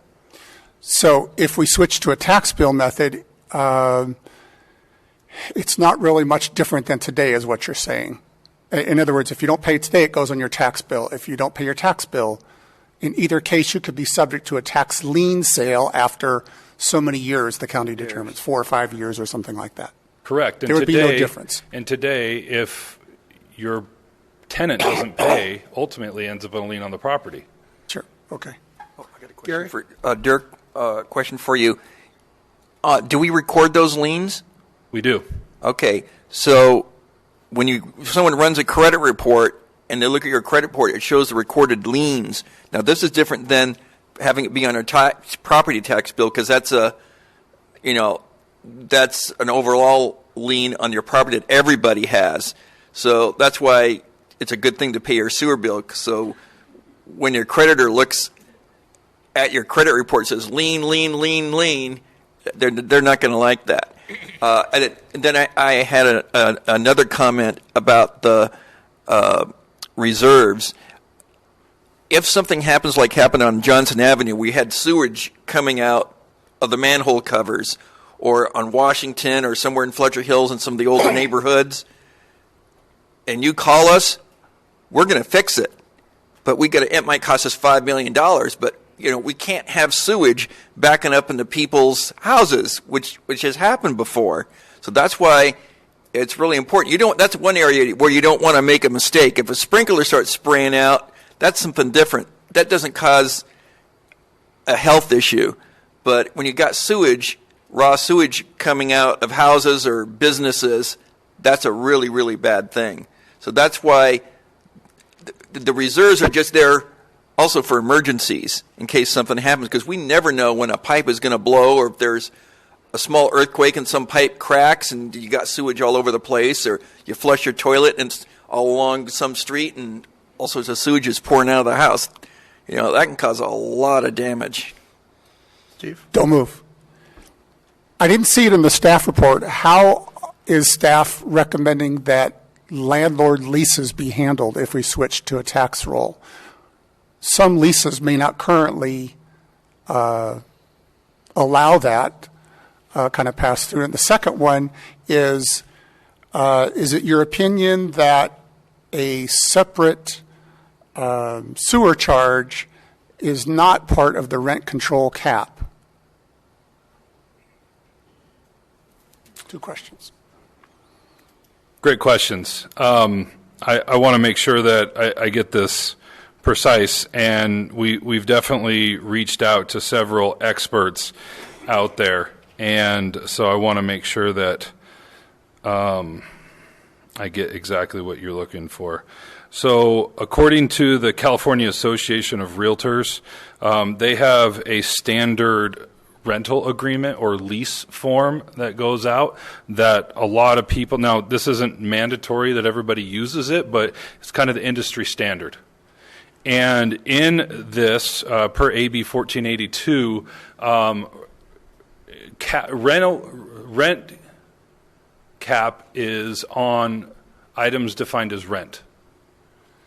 And so utilities is a different definition within the standard agreement. And so currently, landlords have in there that tenant pays X, Y, and Z, utility. Tenant pays for utilities, right? And they do. So if your tenant currently pays for sewer, they pay for sewer. But it doesn't outline who they pay. And so the tenant would, instead of paying the city, would have to pay the property owner on a separate utility bill. Does that answer your question? Yeah, I think what you're saying is if sewer gets rolled into property tax and the landlord says, hey, I need to get the property tax back somehow, rent probably includes the property tax portion, but may not include the sewer portion on the property tax bill because that's a separate utility.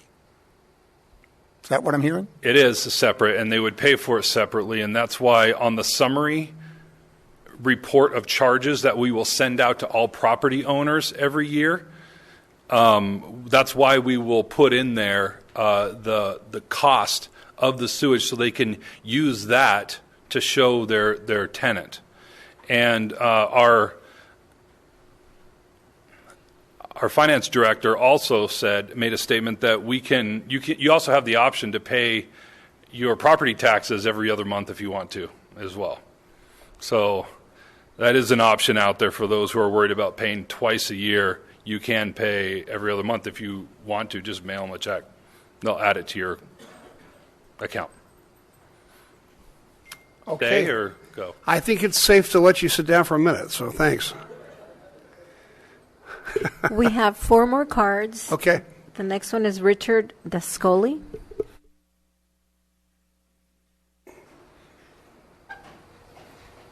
Hello, sir. Welcome. Hi, Mayor and Council. Thank you for having me, and thank you for the opportunity to testify in public comment.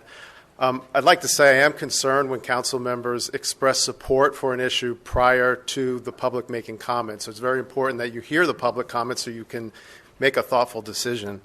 I'm with the Pacific Southwest Association of Realtors on Broadway in El Cajon. We've been in El Cajon since the 1950s, representing realtors. Right now we represent 3,000 realtors in the county selling homes in El Cajon.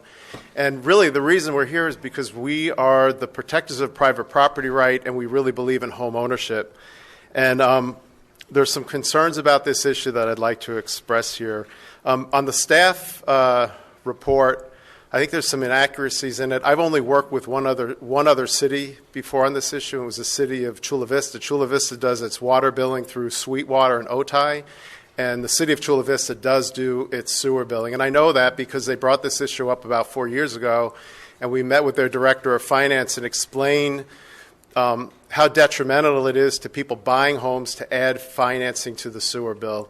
And I had the opportunity to speak with Councilmember Kendrick prior to the meeting, and I went to double check some of our facts. This issue went through 3 different committees that we have in our board of directors. And when you go to buy a house, when you go to finance the property, they look at your income and they look at your expenses. Sewer bills don't show up on that ledger on the expense side, but tax bills do show up, and they don't use a standard 1.25 or 1.1%. They use the actual bill. And part of that is because many cities and municipalities and different governments have been adding bonds and different things over the years, that these are growing, and they're very different in different cities. And in addition, they have PACE loans, where people are financing solar equipment. So they actually look at the tax bill, when they go to finance a house. So what changes is how you qualify to buy the house. You need a 2% higher income in order to buy a house with this sewer bill on it. And that doesn't sound like a lot. It could be small, but if you were that family who wasn't able to purchase a home because you didn't meet that threshold, or you had to pay a higher interest rate in order to get the loan because you're a higher risk to the lender, it just makes housing less affordable. So we're very much opposed to adding anything to the tax roll for that reason. We do think there are advantages to a city to billing, to doing their own sewer billing. It's an opportunity to engage with the public, to get feedback from the public, to communicate with them. If you lived in the city of San Diego last year, and they had some areas in the Scripps Ranch area where the sewer bills, the water bills were doubled. They doubled. It turned out a year later, the Union Tribune did a report and said, hey, there were human errors. Errors happen. But the fact of the matter is, and those bills show up in the sewer bill, the increased sewer bill, the homeowner would have to be savvy enough to look at the sewer bill, understand what those little lines are, and understand that one of those little lines was a sewer bill and not some other fee or bond that's rolled up in there, and then find the phone number in order to call the city in order to understand and debate that. And how you negotiate between the county and the city with a bill that's sitting on your tax bill, I'm pretty savvy with this kind of stuff, and I think I would have a difficult time. I'd probably just pay it. I really think the city needs to look at this as an opportunity to engage with the public, and I do think there are new innovative ways to bill and to reduce costs of billing. I run an association, like I said, with 3,000 members. During the past few years, we've moved probably 75% of our members pay either through direct withdrawal from their bank accounts on auto pay, and others pay through a credit card. I mean, there are different ways to drive down the cost of billing and not have to send out paper bills and it just seemed very expensive to me to have 4 staff people to do this billing as opposed to going through the county, especially when the city's saying that they'll be able to provide customer support. So my thought is that the customer support is really going to go away because no one's going to complain through the county billing, and you're not going to need that head count in the city staff. I think you need the city staff when you're going to provide a support to your consumers. And it's better to get it right and spend a few dollars and have someone be treated fairly by their city than to kind of bury it. And with prices increasing for sewer, 10 to 15%. That's why the water company doesn't want to do it. They don't want to bill because they don't want to show that expense and have to deal with the complaints. But I mean, at the end of the day, fees are going up. It's getting more expensive, and I think it's the city's responsibility to be accountable for that and to answer to their consumers and take care of it. Thank you so much for your time. Before you leave, let me see if there's any questions. Any questions? The one thing that makes me take pause in what the city told us earlier was that there is no other city in San Diego County that is doing it the way we're doing it. What are your thoughts on that? Because that's a logical argument that if we're the one outlier, that it would make sense to do what the industry standard is to say. I didn't follow up with Chula Vista at the time they decided to do their sewer billing in house. So Otay was billing. You know what? I can't remember either Otay or Sweetwater. One of them was, I think, and one of them wasn't. They both bill for water, but one of them wasn't billing sewer. So the city of Chula Vista bills for that, and it could be both, but I could be mistaken. It could be only one of them. But the city does do sewer billing. Okay. Well, thanks for coming. Graham, did you want to weigh in? Yeah, I should comment that so Chula Vista is served by two different water districts. Otay Water District does serve about 20% of Chula Vista. Chula Vista does bill their sewer through Otay on that 20%, but the other 80% is billed through the tax rolls. So he's correct. You can't stump Graham on city stuff. He knows all of it. So thanks for coming. But now I'm going to find out about Vista. That's a new one. So thank you. I appreciate it. Rebecca Pollock-Rude.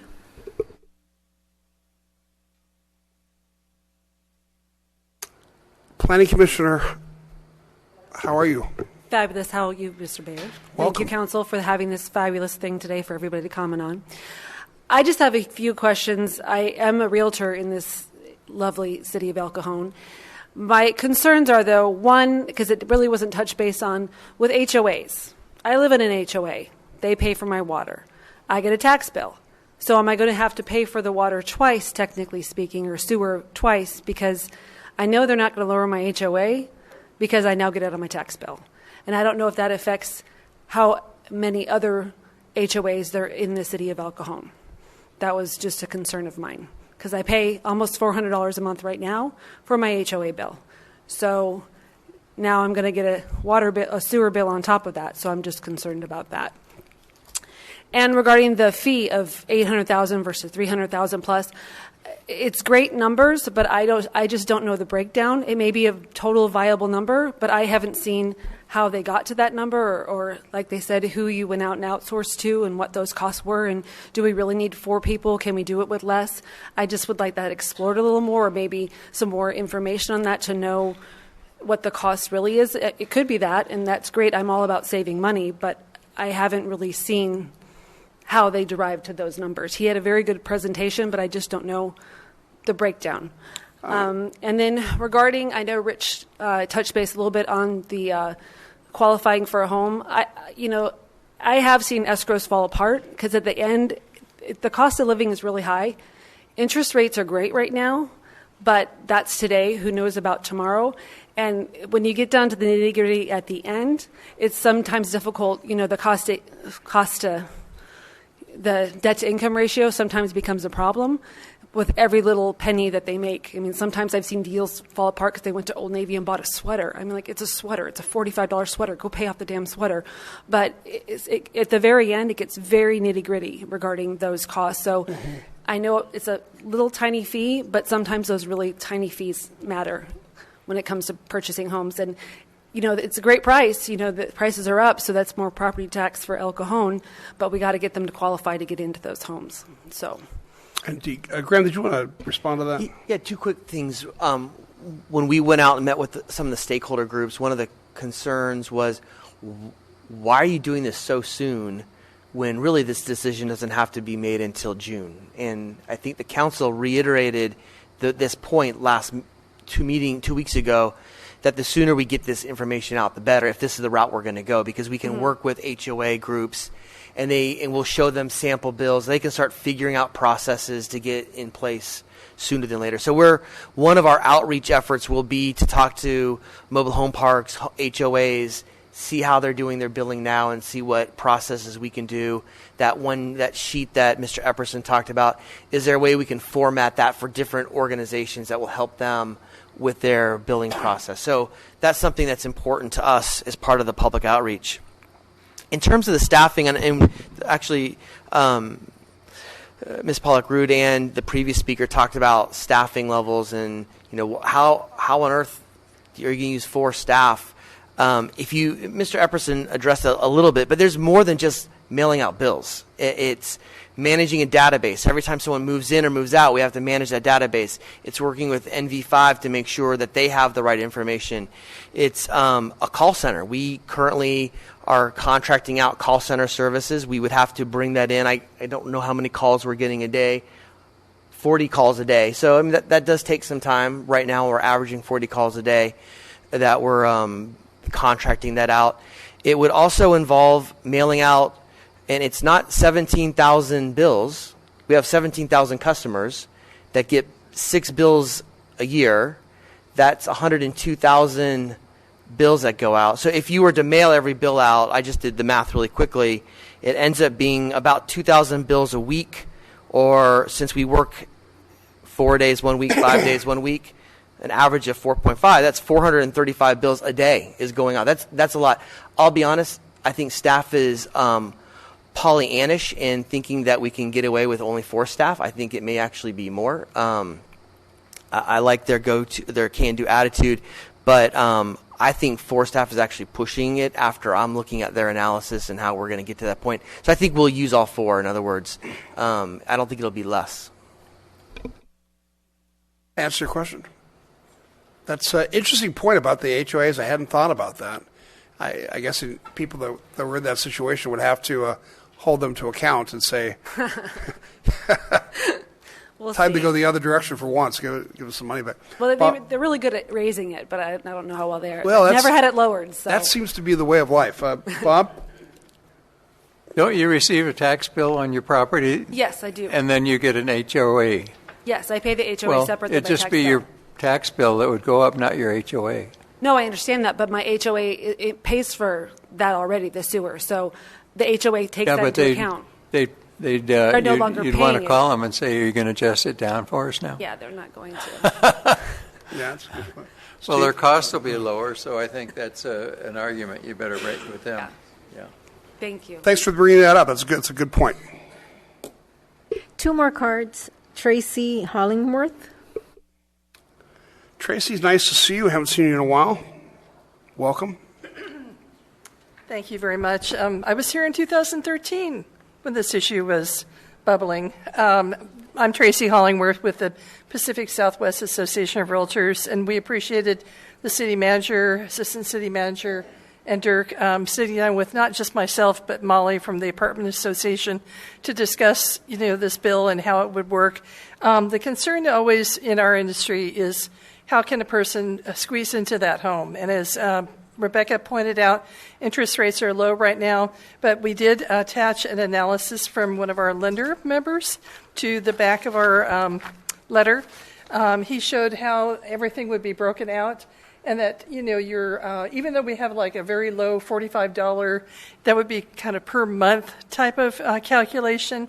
A lot of people, former neighbor of mine in Pine Hills, said that she pays $120 every sewer bill, and that's just 3 people in the house. So the concern is, qualification, for a mortgage.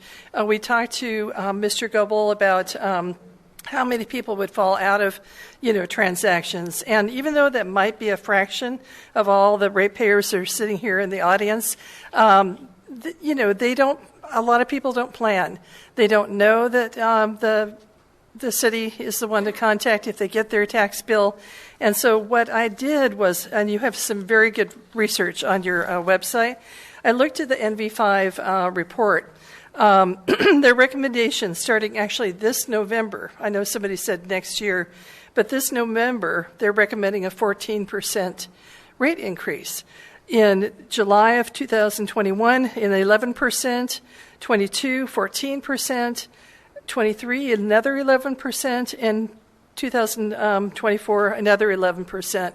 So when people don't know, you'll know what your rates are going to be, but one of the biggest unknowns is actually the city of San Diego's pass-through fees, for their sewer rates. And your consultant said you're going to have those significant increases in order to increase the monthly, what's it called, fixed rate. And they said the city hasn't had a rate increase since 2017, and the last rate study was completed in 2011. When I met with the city manager and Dirk, I said, aren't you going to have to do what they call a cost of service study for, these rate increases? And I guess the question I had was this considered the cost of service study by MV5, as far as you know? Okay. Last point is the city, they say, this is your consultant, the city will only meet recommended reserve targets with the current rate increase recommendation by scaling back some of the capital improvement program expenditures and thereby deferring some of the capital projects until a later date.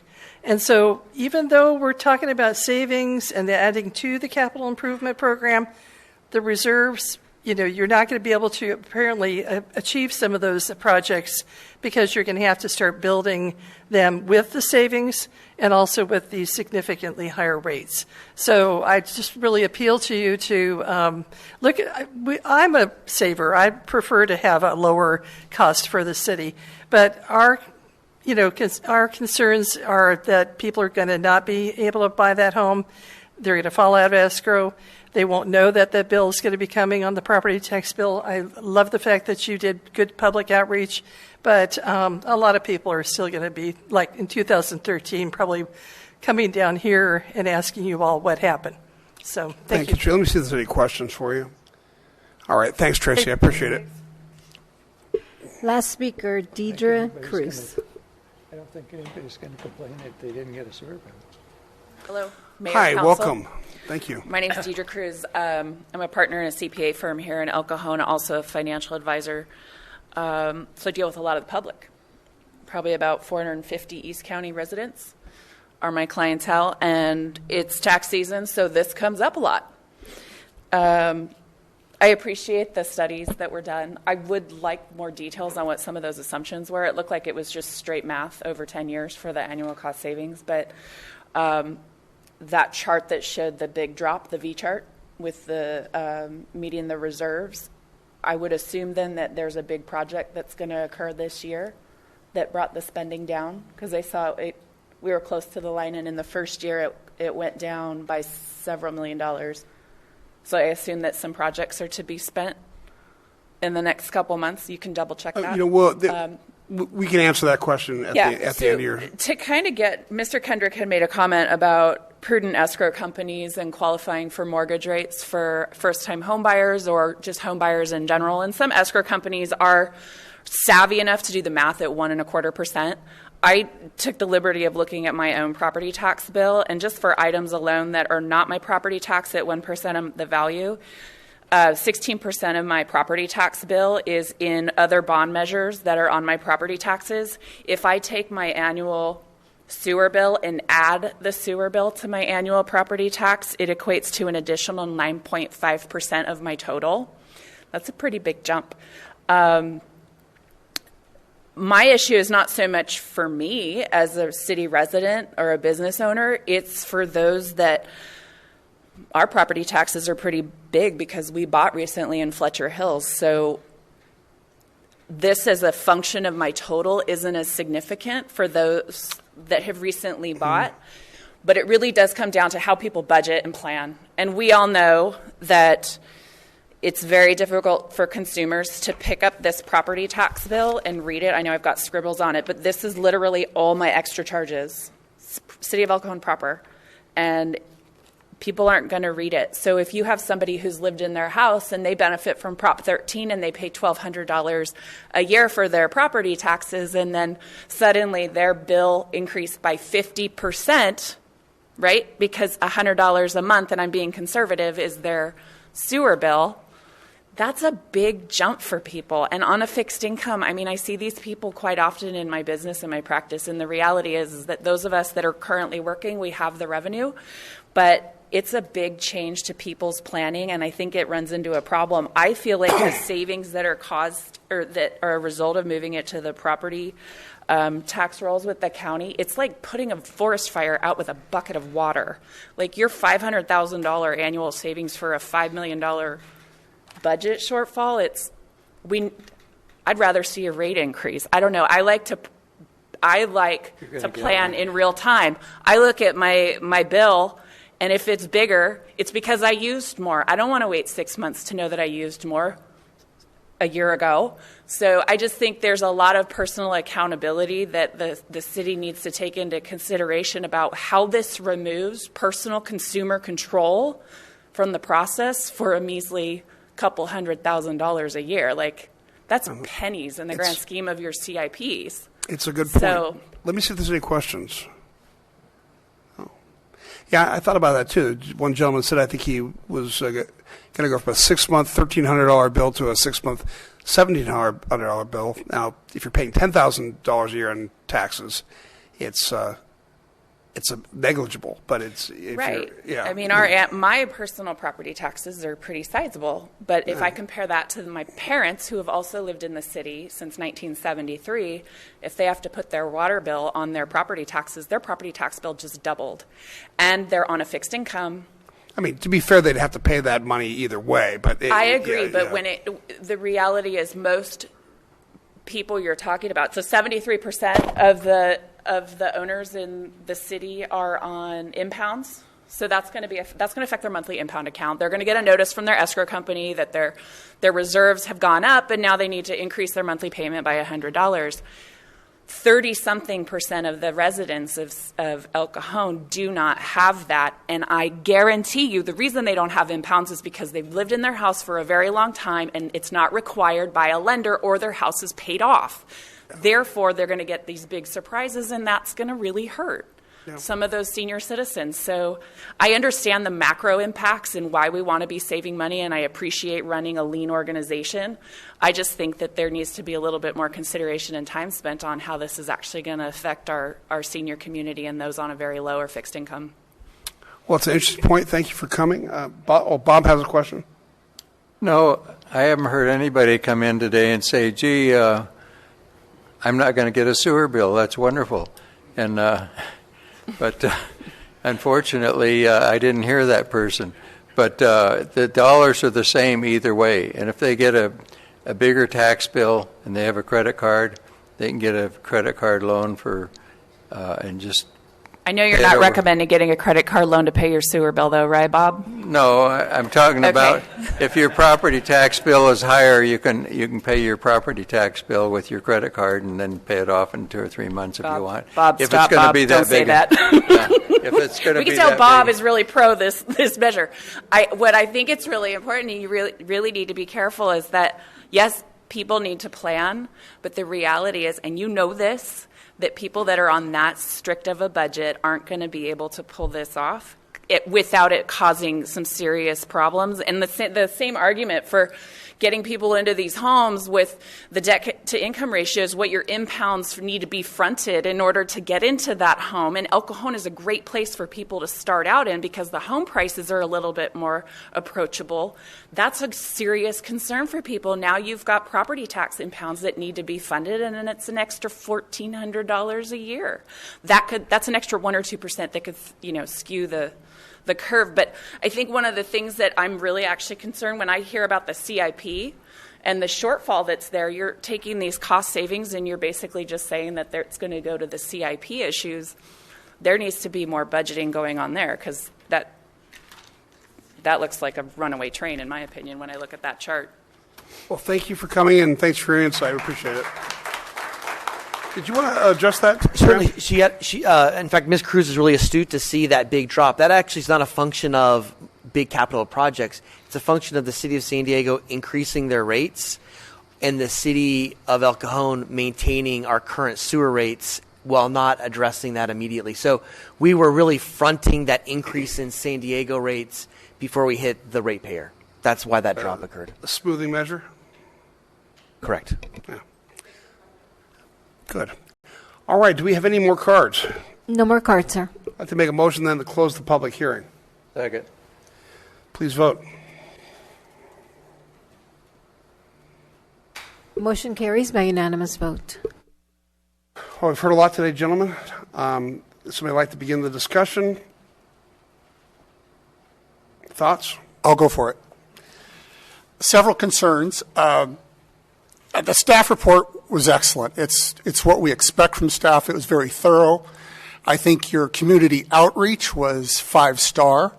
I think your willingness to listen to other stakeholders before we got here is great. The staff report is what I would expect from a high-performance organization, and you've done that. So excellent work on the staff report.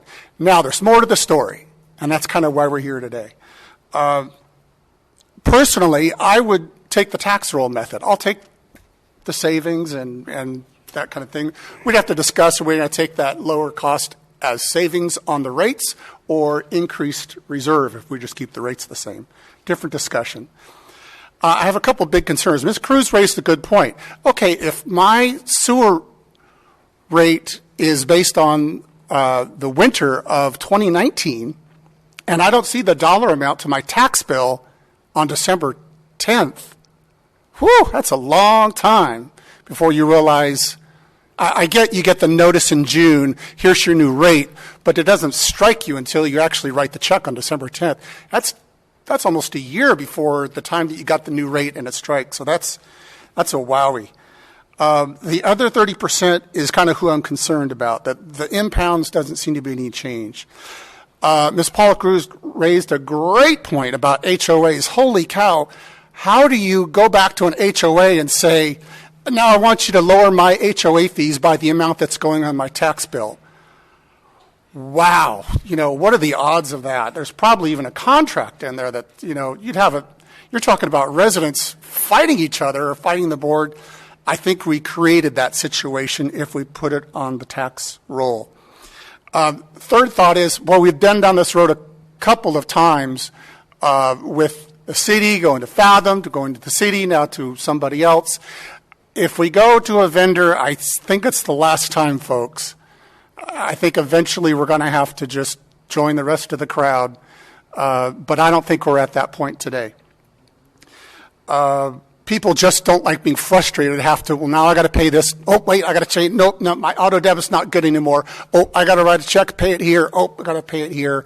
It's too frustrating. So, although I am recommending going to an outsource, I think this is the last time we can do that. I think that's not just a senior and a low-income issue. It's an issue for anybody who lives paycheck to paycheck. There are low-income, middle-income, even perhaps high-income people that live paycheck to paycheck. So it's not a senior or an income issue. It's a paycheck to paycheck issue. It does create a burden if you forget to save. And then the risk is, are we creating a situation that we increase the number of tax lien sales? You're forced to sell your property because, oops, I forgot to budget for it and to put it on my tax bill. I would hate the unintended consequence to be we force more tax lien sales because people didn't budget to put it on their tax rolls. So for that reason, I hear that customer service would go to the city still if we outsource. I think the city staff is capable of handling those. So for that reason, because people live paycheck to paycheck, it would create a burden. The unintended consequence could be higher tax lien sales because of the HOA issue, because of those. I'm actually recommending the outsource. It's only a $2 per month difference. To outsource, it's estimated to be $25, $48 a year, $23 versus a tax roll. It's a $25 difference, or $2 per month. I think $2 per month is worth not creating these issues.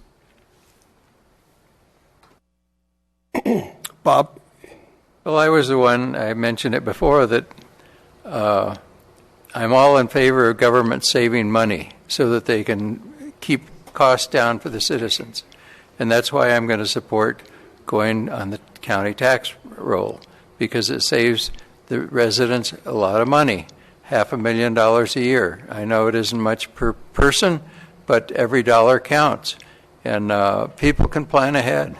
It'll be the same dollars per year that they pay out.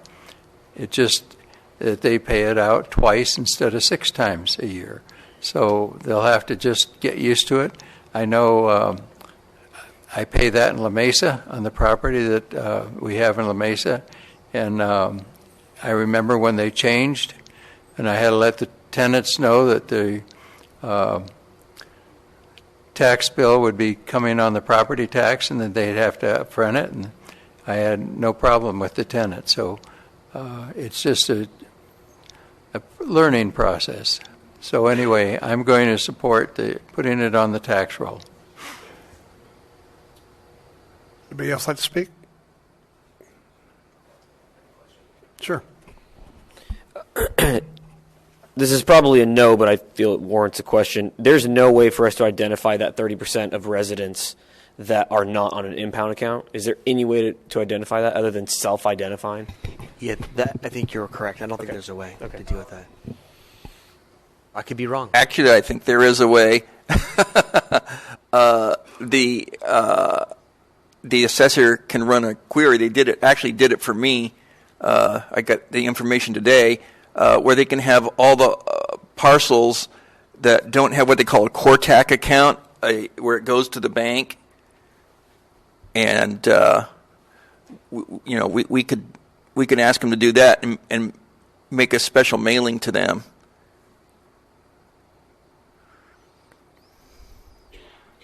Any other questions, Phil? No, that answers my question. Luckily, we had an expert here. So, Gary, did you want to say anything?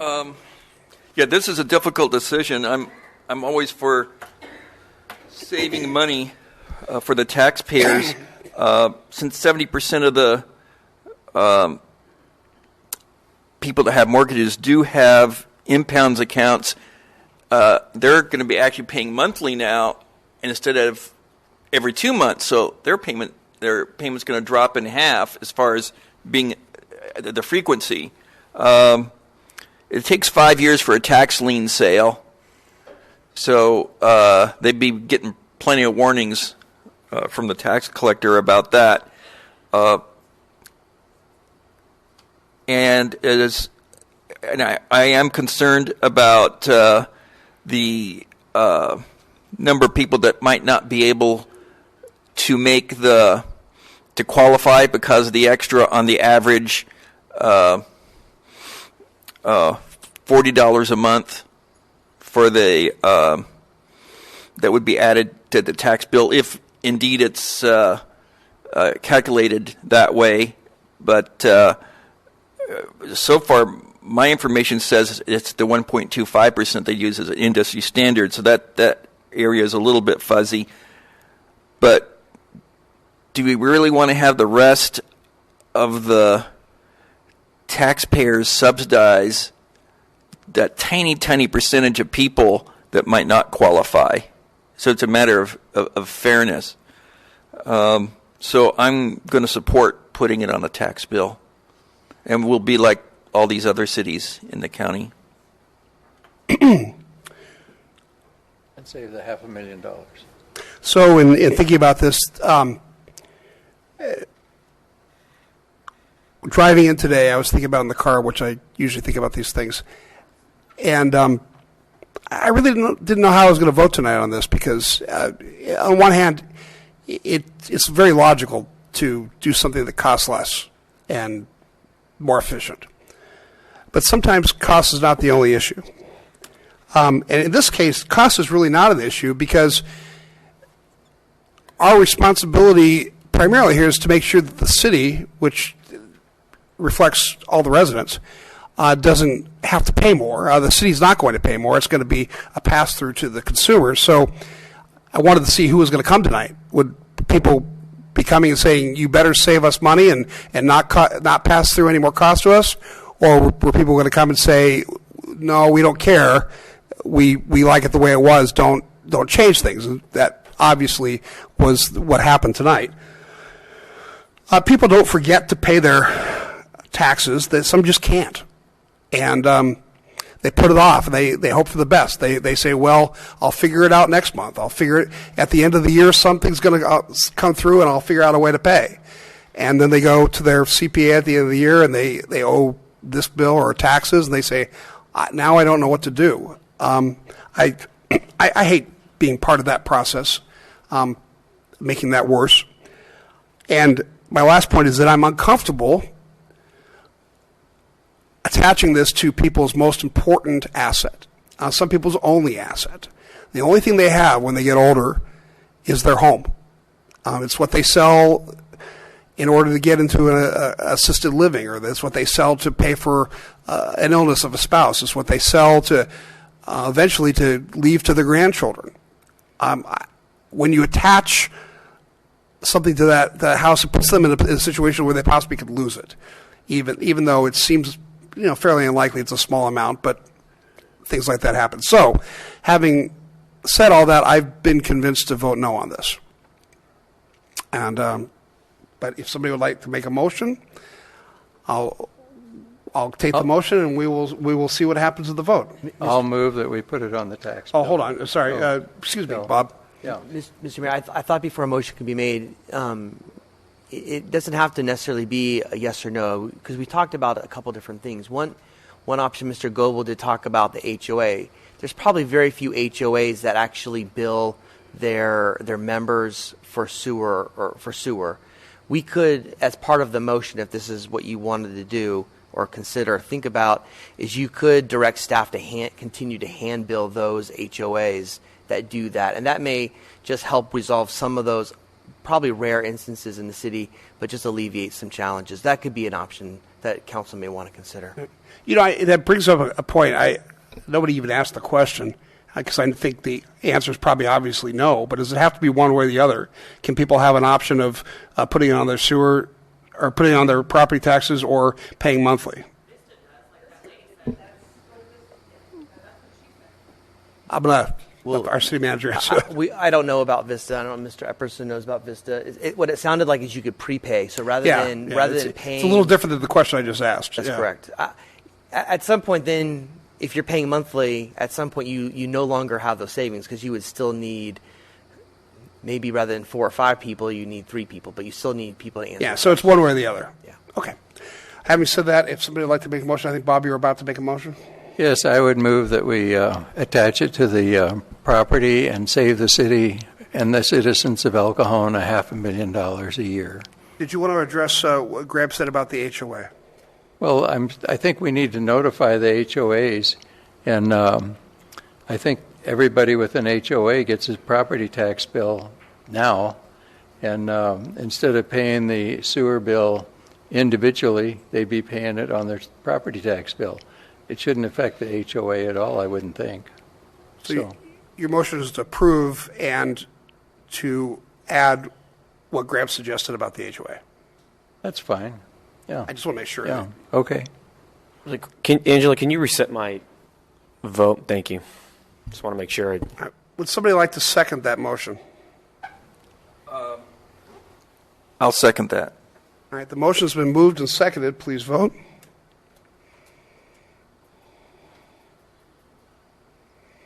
Motion fails by a 2 to 3 vote, with Mayor Wells, Councilmember Goebel, and Councilmember Ortiz voting no.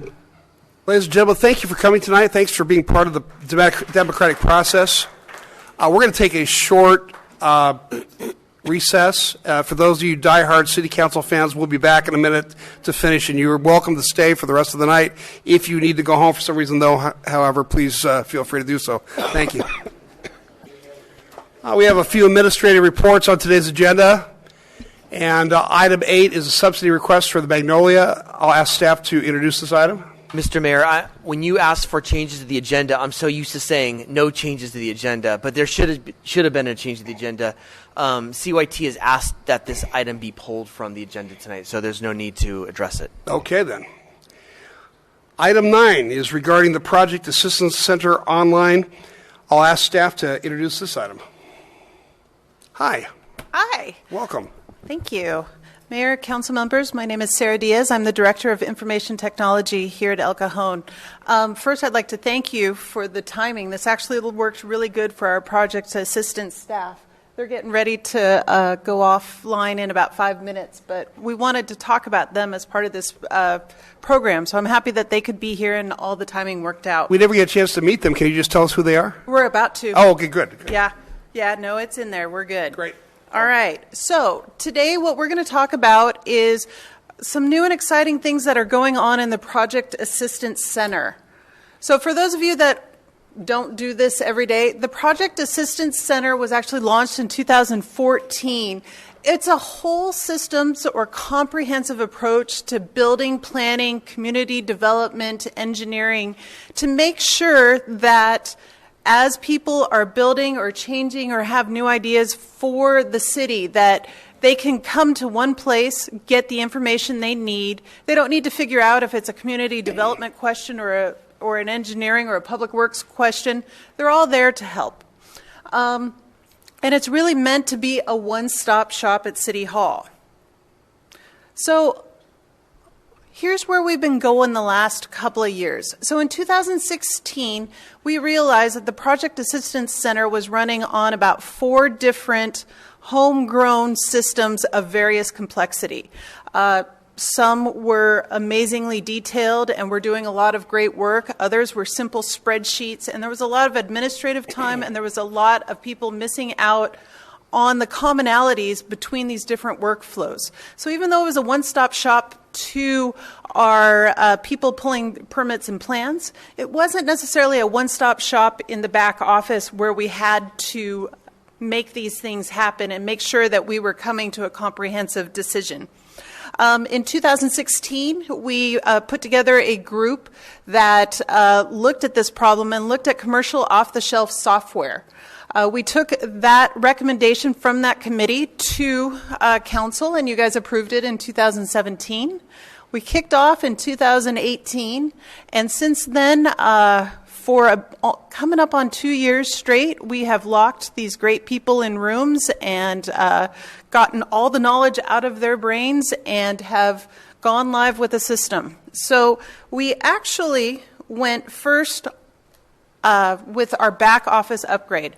This went live in mid-October and focused on staff who work the Public Assistance Center counter. Inspections now are done on iPads, and people can get instantaneous results after the inspector leaves their site. It includes code enforcement, so again with iPads, taking pictures and putting in notes. We actually had a topic come up at our meeting last week where someone had called in to figure out how to fix their code violation before the inspector had even gotten into the office. And that's exactly the sort of thing we were looking to do. We're also expanding our use of electronic plan review, and that really plays into the idea of as the world goes more electronic, so should permit and plan review. And where we want to go is take that electronic theme one step further with our Project Assistance Center Online. We call it PACO. We like PACO. Because the idea is, what is better than a one-stop shop? Not having to come to the shop at all.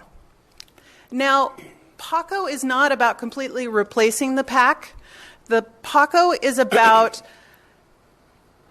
for those routine, I come in all the time, I'm a permit runner, I'm doing 7 solar projects a week or whatever.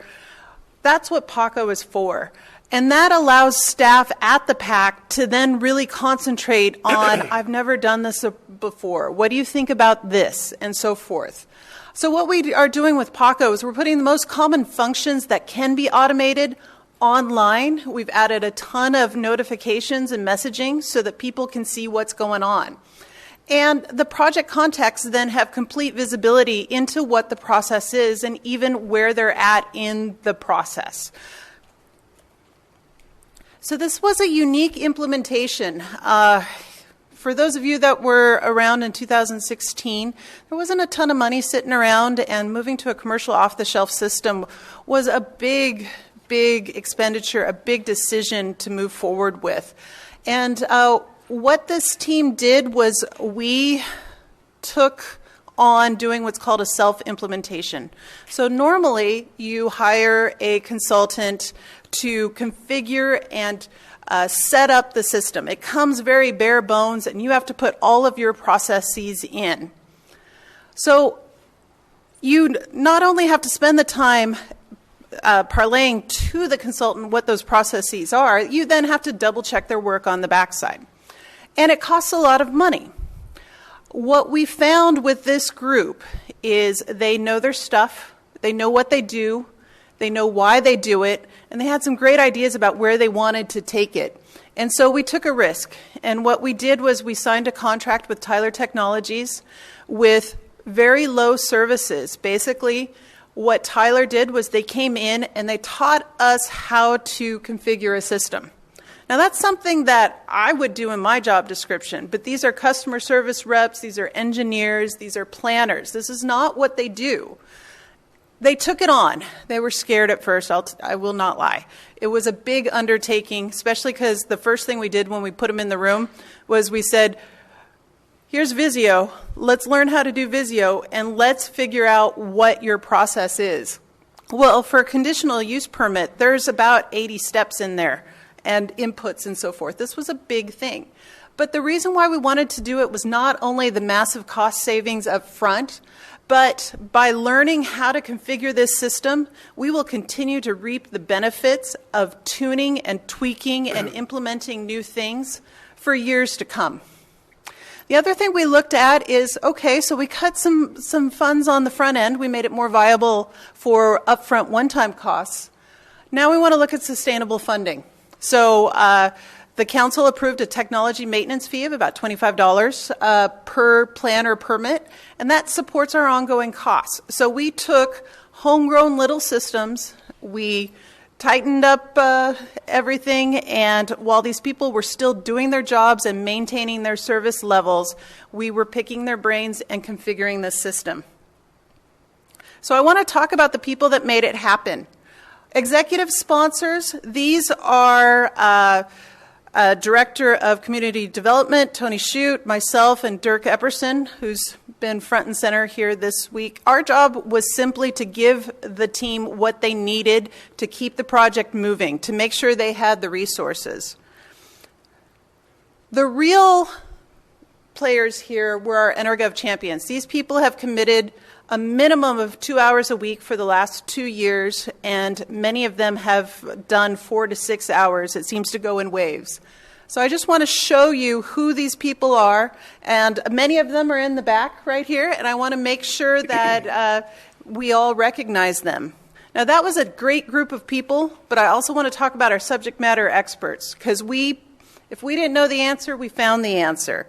So here's our subject matter experts, our customer service reps, inspectors, customer service, planning, public works. They're all over the place. And what they were doing was making sure that all these little bits and pieces, that from an inspection to a review, all of that was tuned in and going where it needed to go, and everybody had the information. Because before, we didn't know. We didn't know what this arm was doing, what this was doing. It also helped us to make a linear process and turn it into a multifaceted process where things could go in parallel. Planning can be doing their work while engineering is doing theirs as well. So we're speeding up response times as we go. So now I want to show you the product. Okay, so here's Paco. There's kind of 2 levels of Paco. As a general person without a login, there's some really great information that you can go and look things up and find information out without even having a login. And yes, it's all responsive design, Councilman Goebel. So the first one is mapping. We have the map, and from a map, you can put in an address. You can see. You don't get to see the details, but you can see on an address if someone pulled a permit. If there was a code case, when it was and what the finding was. Was it unfounded? Is it closed? Is it taken care of? And so forth. You can see permits by parcel. We also link to our public records portal, because what we're trying to do is, with all of our building permits going online last year, we want people to be digging for this information and doing it from home and saving coming into the pack for the hard questions, the things that they just can't find. We linked to our business license online portal that went up in, I believe, 2018, so that people, if you're a contractor in the city, you are going to need a business license. If you don't have one, you can do it at the same kiosk where we're signing you up for Paco. And the forms. There's a lot of forms and there's a lot of great information. We tried to make it very easy for people to find out, so that They know what to look at if they're building a deck or they're doing solar or a patio cover, anything like that. Now, here is Paco once you log in. I now have a dashboard with all my permits, all my plans, what their statuses are. I can see that this one permit is 42% completed, and here's the steps we're still waiting for. Okay? So I can also see if there's fees that need to be paid, and I can schedule my inspections. For inspections, I can say which ones I'm ready for, because not every inspection's the same. I can see what was paid, and I can go into my shopping cart and pay for my permits right then and there. And if I do that, once the permit is issued, I just get an email, I log into Paco, and all my documents are there. Paco is also helping us quite a bit with online plan review. Documents and plans can be uploaded, they're reviewed. Comments and corrections go back to Paco. They can download a report of them, they can see the markup. They have all that information. They're still welcome to call us. If there's a question, they're still welcome to come in and look through it together. But for those straightforward things where there isn't a question or there isn't a concern, oh yeah, I can make that change. Upload it again, and the process keeps moving on. We're also starting to take applications via Paco. So these are the first 5 categories of permits and plans. We started with the easiest, and we also started with the most common. Solar panels being a huge amount of business for us right now, and those people know their stuff. They do a lot of them. They know the permitting process. They know what's needed. It's a great candidate. But what we're looking at is between now and summer, continually every couple of weeks adding new permit and plan types in. If you're building a main ranch or a huge subdivision, Paco may not be appropriate for application. It's great for knowing where things are at after you apply. And so we handle that as well. You can come in, they'll meet with you, they'll tell you what you need. No one leaves the Project Assistance Center without a Paco account. And we do that because we make sure that you can then go and check your status as you go. So what are next steps? More options to apply online. Paco is also going to, and EnerGov, the back office system, is also going to interface with our new city app for code cases. So as requests come in, if it elevates to being a founded code case, it will then go into this system and that data will roll in together. Okay? And that is my report. Thank you.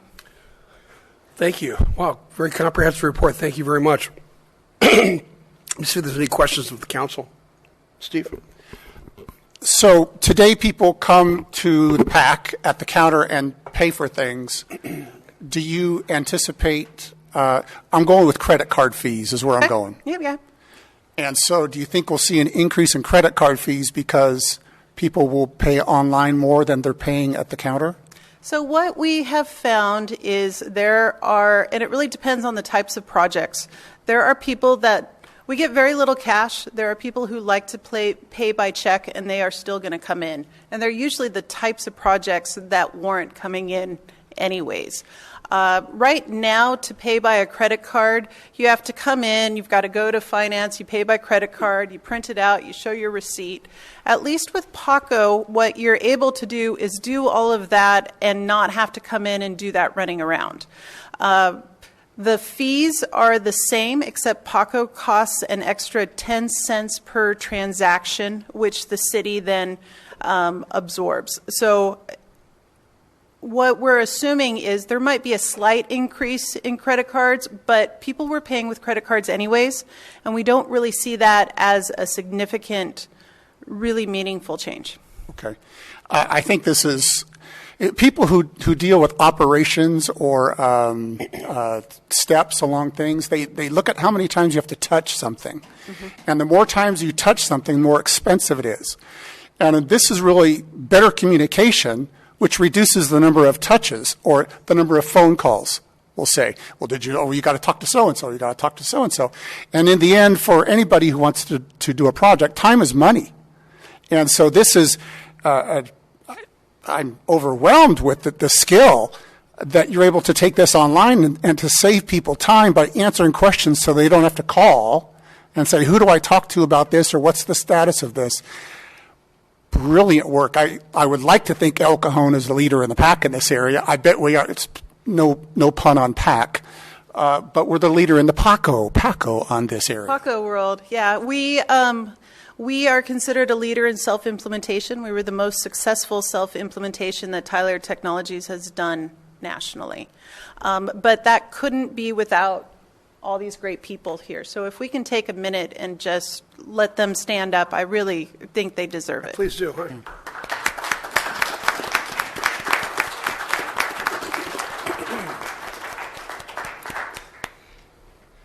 How about introducing them by name so everybody knows who these wonderful people are? All right. You're going to put me on it. Okay. We'll go left to right and up and down. We've got Christine Jaboro. She is a EnerGov champion for Public Works. We have Tim Williams. He is our GIS expert, EnerGov champion, Public Works. Dan Pavao. He is the guy who really dreamed up how El Cajon does permits, and he's an EnerGov champion. Melissa Devine from Planning, EnerGov champion. Laura Juzak, customer service rep from Community Development. She works a lot with code. She's also been updating our website to make sure that people know about Paco. We've got Alfonso Camacho. He is from our planning department. They gave amazing feedback in how to dial in a very complicated system. We've got Roxanne Guzman, customer service rep from the building department. She is one of the key faces that you meet when you go up to the PAC. We've got Wendy Bonilla. She, too, is a key player in the PAC and working the counter. We know Tony Shute. And we have Peter Ling. I was going with Pete. He's our newest member. You've been here, what, a month? Plan reviewer for community development. So he's doing all that electronic plan review. We trained him in about a half a day, and he was off and running. It's phenomenal. Great talent. And then Jaime Campos, he's one of our EnerGov champions from Public Works. He does a lot of work with encroachments. Right, did I get everybody? Yeah? All right. You know what's amazing about this? In most things in business, there's price, quality, and speed. You can have two, but you can never have all three. Mm-hmm. If you want it fast, if you want good quality, you're not going to get a low price. You're going to pay for it. In the planning department, I believe our permit fees for single-family residents, for instance, are the second lowest among all the cities in the county. So we do get high quality because I know you can turn around a permit in 60 days or less on an ADU, 57 days I've heard in some cases. You get the quality, and we get the low cost, and we get the speed. This is one of those rare cases where you get all three. Yep, they worked hard. Bob? I'm glad that you brought this to us today to show us how efficient you are. But I'm in El Cajon Rotary, and I usually sit next to Harold Brown from El Cajon Transitional Living Center, and he has asked me for the last several months, how come it's taking so long for our city to get this permit so that they can start on this building to get their facility completed. And if Paco is so wonderful, how come it hasn't worked in that situation? We're just going alive with this in the last 2 weeks. As far as that, I'm the IT girl. I would defer to Graham or Tony Shute from Community Development. I can't speak to the timing of a particular permit. We can do that offline. Okay. Gary? Oh, I didn't have any comments. Just a question. Are there going to be any metrics used to get a sense of how efficient, how much this improves the process? You know, will there be forms asking people their satisfaction? Will there be ways to track how long a permit takes, or all the various metrics to see whether this is working as well as we think it's going to work, or not? Yeah, so in the back office, as far as statistical data for performance, EnerGov, which is the back-end system, provides out-of-the-box the performance stats, and community development, and Tony Shute specifically, had a high requirement for reports. We started actually reporting out month-end statistics at the end of December after going live only in October 15th. As far as satisfaction surveys, I think it's a great idea. We've been doing it informally. We picked a few users that we've worked with in the past that we thought Paco would be a good fit, and they were providing us feedback on how to change it and how to make it better. So we've done that at a small scale. I think after we get up and running and really stable, I think a survey is a great idea. And I think our message is here is you don't have to use Paco if you don't want to. You can come in and pay. You can come in and schedule your inspection. We're trying to make it easy enough that we're not wasting your time and that travel time in doing so. Yeah, I think having a satisfaction survey would be something that would be valuable to me, and I'm sure to the city as well. Any more questions? Thank you so much. Thank you, everybody. I know you put a lot of time and effort into this, and we do very much appreciate it. And I can tell you, just on a personal note, I talk to a lot of people, and I would say 95, maybe higher, % of the people that talk to me about the permitting process and the building process and all the things you do say El Cajon is a fantastic place to do business. I hear that over and over and over again. I have for quite a while now. So congratulations, and thank you very much. Because, boy, it would be terrible if it were the other way. If only 5% liked it and 95% were angry with me, I'd probably never be able to eat breakfast because people keep coming up to my table and telling me how unhappy they were. But it's the opposite. So thank you very much. Okay, then. Do we have any speaker cards on this, Angela? No cards, sir. All right. Is there any further discussion? Somebody like to proceed with a motion? I think it's pretty open and shut. I think we just need to receive the report. Well, there's actually a motion that needs to be made. Accept the report, it says. Yeah. So, would you make will that be a motion then, Bob? Yeah. To receive the report. Second. There's a motion. A second. Please vote.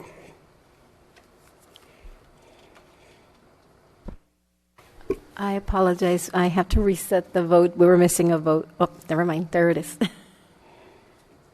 Motion carries by unanimous vote. Thanks again. I assume that sometime you'll come back and give us about a year from now, give us an update on how things are going and how we're received it all is. That'd be great. Thanks. Item 11 is the legislative report. I'll ask our assistant city manager to tell us all about this. Mr. Mayor, I think we're on number 10. Are we really? Okay. Did you want to skip my agenda item? I was just after that horrible mess up earlier about forgetting to. All right. I was seeing if you were paying attention. So, item 10 is about opportunity zones and enhanced infrastructure financing districts. And Graham, would you please tell us all about this? Thank you. I'm not going to speak very long, actually. I'm going to turn it over to Mr. Cosmont in just a second. But earlier in 2019, the city entered into an agreement with Cosmont Companies and Cosmont Real Estate Services to study opportunity zones that exist in the city of El Cajon, as well as enhanced infrastructure financing districts. You're going to hear the acronym EIFD throughout the presentation. Specifically, we wanted to look at how these two tools could attract investment and development into our city where other cities don't have these tools. Can that make a difference? The first phase of the work is complete. Mr. Larry Cosmont is here to present the findings of those studies. After his presentation, there's a bit of a phase 2 of what do we do with this information? Do we take it to the next level? Do we start marketing these sites? Do we start an aggressive implementation program? And that will be sort of the request at the termination and looking for council feedback on what to do with this. With that, I'd like to introduce the City Council to Mr. Larry Cosmont. Thank you so much. Thank you. Good afternoon. Good evening. Hi, welcome. My name is Larry Cajon, President and CEO of Cajon Companies. We are a firm that specializes in three things: economic development, real estate, and public finance. We've had the privilege of working with the City of El Cajon and your management team for about the last 8 months on two key issues. One is opportunity zones, which is a relatively new tax program that came out of the Tax Cut and Jobs Act in December 2017. And the other is enhanced infrastructure financing districts, which came out of the legislature after redevelopment was demised or just dissembled back in 2012. The convergence of these two tools are what we're going to talk about. And it's interesting that we're following Paco, because I think this is a program at the very front end of implementation. It's kind of your intake system to all those great projects and investment programs that can occur in El Cajon. We have tonight also Brian Moncrief, Senior Vice President from Cosmont Realty. He's also worked on this assignment and is available to answer any questions. I feel your pain tonight. By the way, I'm a former city manager. We've been in business 33 years, so I haven't been at the dais for a while, but I have been an interim city manager over the years as well. These make for long evenings. Unfortunately, this presentation has a significant amount of information related to these two particular product lines, opportunity zones and EIFDs, but I'll try and make it as quick, painless and smooth as possible. I think it does have some very good notions for the city in terms of what you could do for an immediate response program for economic development, particularly in your downtown area. We were engaged. First of all, can I just ask the council how familiar, let's say, you are with opportunity zones and EIFDs? Is it low, medium, high? What do you think? Yeah, low, medium to me. Low, medium? Low, medium? Okay, great. That helps me gauge, so thank you. In that case, let me take out the 200-page PowerPoint. Great. Okay, kidding. So we were engaged to take a look at opportunity zones, and I'll explain these in a minute, so just be a little bit patient. We were looking at these opportunity zones which exist. They're very specific. It's not that you really got to create them. They were created by the federal government. We selected about 25% of the basic low-income census tracts that already existed for years and years and have been used for programs like enterprise zones. We gave that 25% quotient to all the states, and they essentially, through the governor's office, reached out to localities in 2017 to select these areas. For most of us in local government, we probably have 60 county and city clients. Most of us really weren't that aware that this program was going on. It happened rather quickly, and we ended up with opportunity zones almost as a surprise. I'm not saying that that's the case here in El Cajon, but for many of our clients, the advent or the drop-off of an OZ at our doorstep was actually a surprise. EIFDs much less so. So we were asked to take a look at the 5 opportunity zone areas that you have in your city, and then take a look at some public financing tools and economic development tools that could be blended with those, because opportunity zones represent kind of a one-time opportunity to engender private investment in this community under a very prescribed set of circumstances that I'll talk about. The projects that are selected for your consideration are all in the downtown, because the opportunity zones are all in the downtown. Now, this is the way it looks for California. California has 879 opportunity zones, so they have about over 11% of the opportunity zones in the entire United States. Opportunity zones exist in every state and some of the protectorates and territories as well. We in San Diego County have 47, or about 5% of the take in California. You have 5. And your 5, by the way, are pretty significant. They are all contiguous, which gives you an advantage. In many other communities, the OZs are scattered. We have Madera County, pretty big county. They're scattered. Here they're concentrated, which gives you the ability to have some focus. And luckily, they're concentrated in the downtown. You have almost 1,000 acres, 890 contiguous acres of OZs. Let me go back here. The way these came about was literally in the mid or end of 2017. Senator Tim Scott and Senator Cory Booker, Republican, Democrat respectively, came together and started to understand a program that Sean Parker of Facebook and Napster fame had put together through his nonprofit, the EIG, the Economic Innovation Group. And the point of this act was to enable freeing up of assets on American balance sheets. We had about at the time this was approved, we had about $6.1 trillion in assets, in capital gains assets, sitting on public and private balance sheets throughout the country. And the whole idea was to come up with a program that exempts investment from capital gains tax, so long as you hold the investment for 10 years, so long as you make the investment in an opportunity zone, and so long as you do it in a way that effectuates either real estate development or the expansion of a business that didn't exist in that opportunity zone before you made the investment.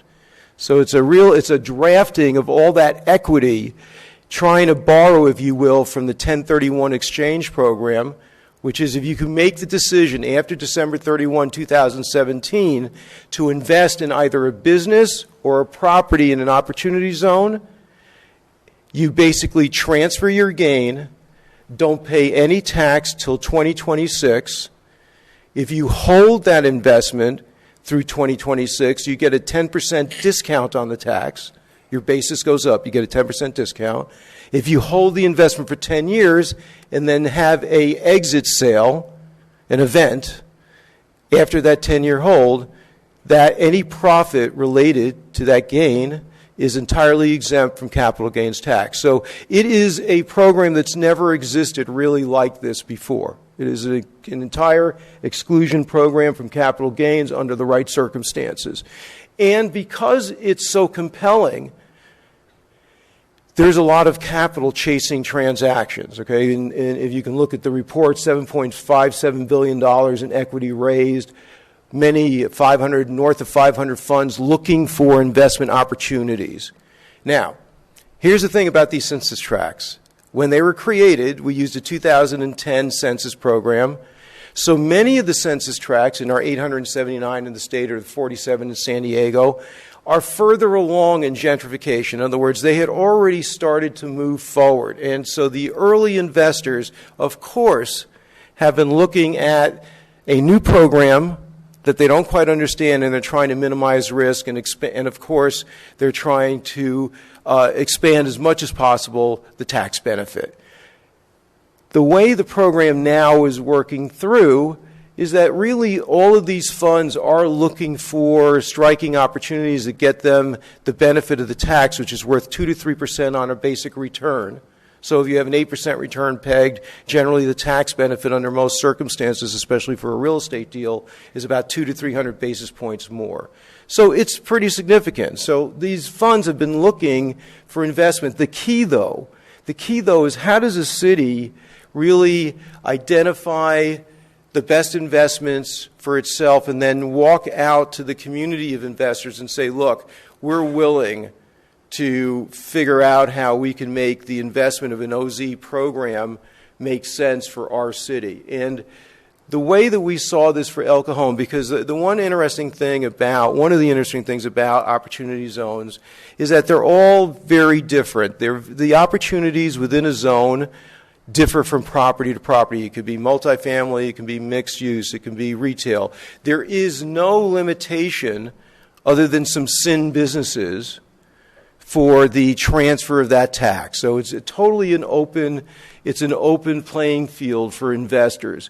In El Cajon, we found that there's a 1-acre site, which is a parking lot site adjacent to the police station, and a 3-acre county-owned public parking structure site that are really, they're both in the opportunity zone, they're both within the ambit of your civic center, and they may be your best opportunities to reach out to funds and get some tax-generating development there using the Opportunity Zone program.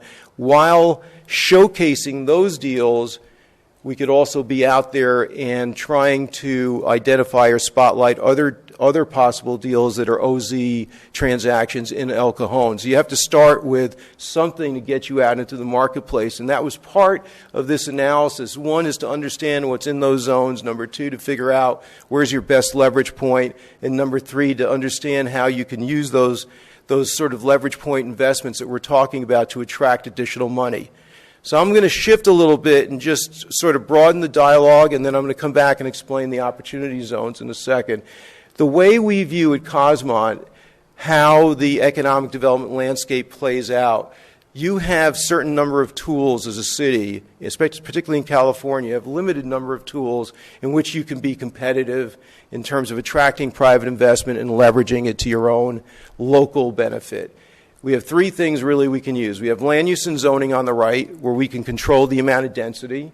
We have tax increment financing, which allows us to identify a district, freeze the base, and not adding any new taxes, but actually just taking the value add capture that occurs in that zone and reinvesting it in the district. That's called tax increment financing, which is exactly what an EIFD is. It's a tax increment financing district, much like redevelopment. Here's the difference. In redevelopment, I always say we were like the kid that came to the sandbox with our toys and then took everybody else's because we would grab everybody else's tax increment. In EIFDs, we come with our tax increment and then have to basically persuade the other kids to play ball with us and give us some of that tax increment for benefit that we can identify to them and as well as to ourselves. But EIFDs and tax increment districts are a key tool. And then you have opportunity zones, which are just really a new feature on the horizon, which can be melded with these other tools rather effectively. So, how do opportunity zones work? As I indicated, all of these districts were designated through the governor's office with some local cooperation in 2018. Three basic benefits. They're there to incentivize investment by allowing you and I to take any capital gain we have from any possible investment. It could be sale of a business, could be sale of a piece of property, could be sale of a coin collection, could be sale of stocks. So from that standpoint, they're much more flexible than the 1031 exchange that many of you know, where it has to be a like-kind property. No like kind. Just has to be a gain, a legitimate realized gain. That gain, when invested in a qualified opportunity fund, I don't know if I have a, yeah, I do, looks like, okay. Hold on. Yeah. The qualified opportunity fund is the distinctive feature. So in other words, if we have a gain together, the six of us are in business, we can't make that investment directly into XYZ property. It has to go into something called a Qualified Opportunity Fund, or a QOF, which is simply created by filing an 8986 form with the feds. It's really a tracking device for them. It identifies the entity that you would create to make an investment as a Qualified Opportunity Fund for purposes of eligibility of the Act, right? So you have your gain. As an investor, you move it to a real property or a business within 6 months of taking that gain, 180 days, and then you have the ability to escape all additional taxes from profits if you hold the property for 10 years. However, there's a little bump that gets to your benefit at the end of 2026.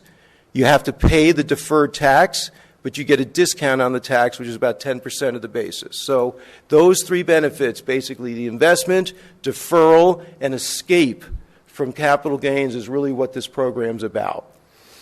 You can use opportunity zones to create jobs, stimulate economic activity, and combine it with other programs. We've talked about that. And the real challenge for us here in El Cajon is to know that there are lots of other zones out there. So there are many other communities that are out there making approaching the investment community with transactions that make sense in theirs. And that's what this conversation is about. If you're going to be in the Opportunity Zone EIFD business, which is what we're talking about tonight, then it becomes important to start with a presentation like this, which is to educate the community on these programs and then make your selection as leaders to figure out what you want to do. One of the leadership roles that has come out of Sacramento through the governor has been to focus on pairing EIFDs with opportunity zones, which is why, in great part, that we're here, because you have that unique ability to get that done. The EIFDs let you invest in your own community by creating a tax district, and you can spend the upside on any of the taxes generated from new projects in that district on any of these areas: industrial, workforce housing, transit, any kind of infrastructure. They're very permissive. It's much less constrained than it was in redevelopment. It's also not as powerful because you don't have control of everybody else's increment, and you can't use school district increment. But together, if you combine the EIFD with the OZ, what you get is an interesting parlay of momentum, right? Because opportunity zones are early investment. The program goes away if you don't get your money in, you don't get your tax bump money in by December 2021, so you're motivated to take advantage of that. So it's early increment, which is the beauty of OZ. The tax increment districts like EIFDs, you can see it's like 45 years. You create these districts for 45 years, and you're waiting for that increment to build. So that you have this is the baseline as the black. You create the district, let's say tomorrow. This becomes your tax base. Now you're waiting for investment so that you get your TIF, so you can reinvest in your community. The beauty, the kissing cousins beauty of OZs and EIFDs is OZs want to go early. So you can use their early momentum to create increment. In terms of tax increment, the city receives about 11 cents of every dollar collected, plus it has almost 10 cents of VLF, or motor vehicle license fee funds in lieu money. The combination of those two give you almost 20 cents on every tax dollar in the district that you create. The county can also be a participant, and they get about 13 cents on the dollar. So part of the approach here is almost like a trio. It's a three-way approach. You go, look, if I can focus on a couple of parcels that generate private investment, and I can put that private investment in an EIFD and contribute my 20 cents, which means that I get to reinvest in that district, and I can convince, let's say, the county, who's also a property owner in the Civic Center, to take a benefit or to work with us so that we can generate a benefit out of the EIFD that works for them, we might have the OZ money, our, let's say, 20 cents and their 13 cents, or about 33 cents on the dollar of tax increment. That's the strategy. That's the big idea. It's other people's money, whether it's private investor money or it's other public money. What you're doing at the local level is leveraging up a city-county relationship. You're leveraging up a private investor relationship that comes through OZs, and you're trying to do it in a way that would improve the Civic Center. Now, other communities are doing this, by the way. Placentia, these are all our clients. Placentia, Laverne, Redondo have all formed the IFDs, and they all have gotten commitment from their county to either match or come close to matching their contributed amount. And Placentia has put all of its opportunity zone areas in their EIFD, as is Madera County and other clients of ours as we move forward. So I'm going to kind of wrap up, because I know you'll likely have questions.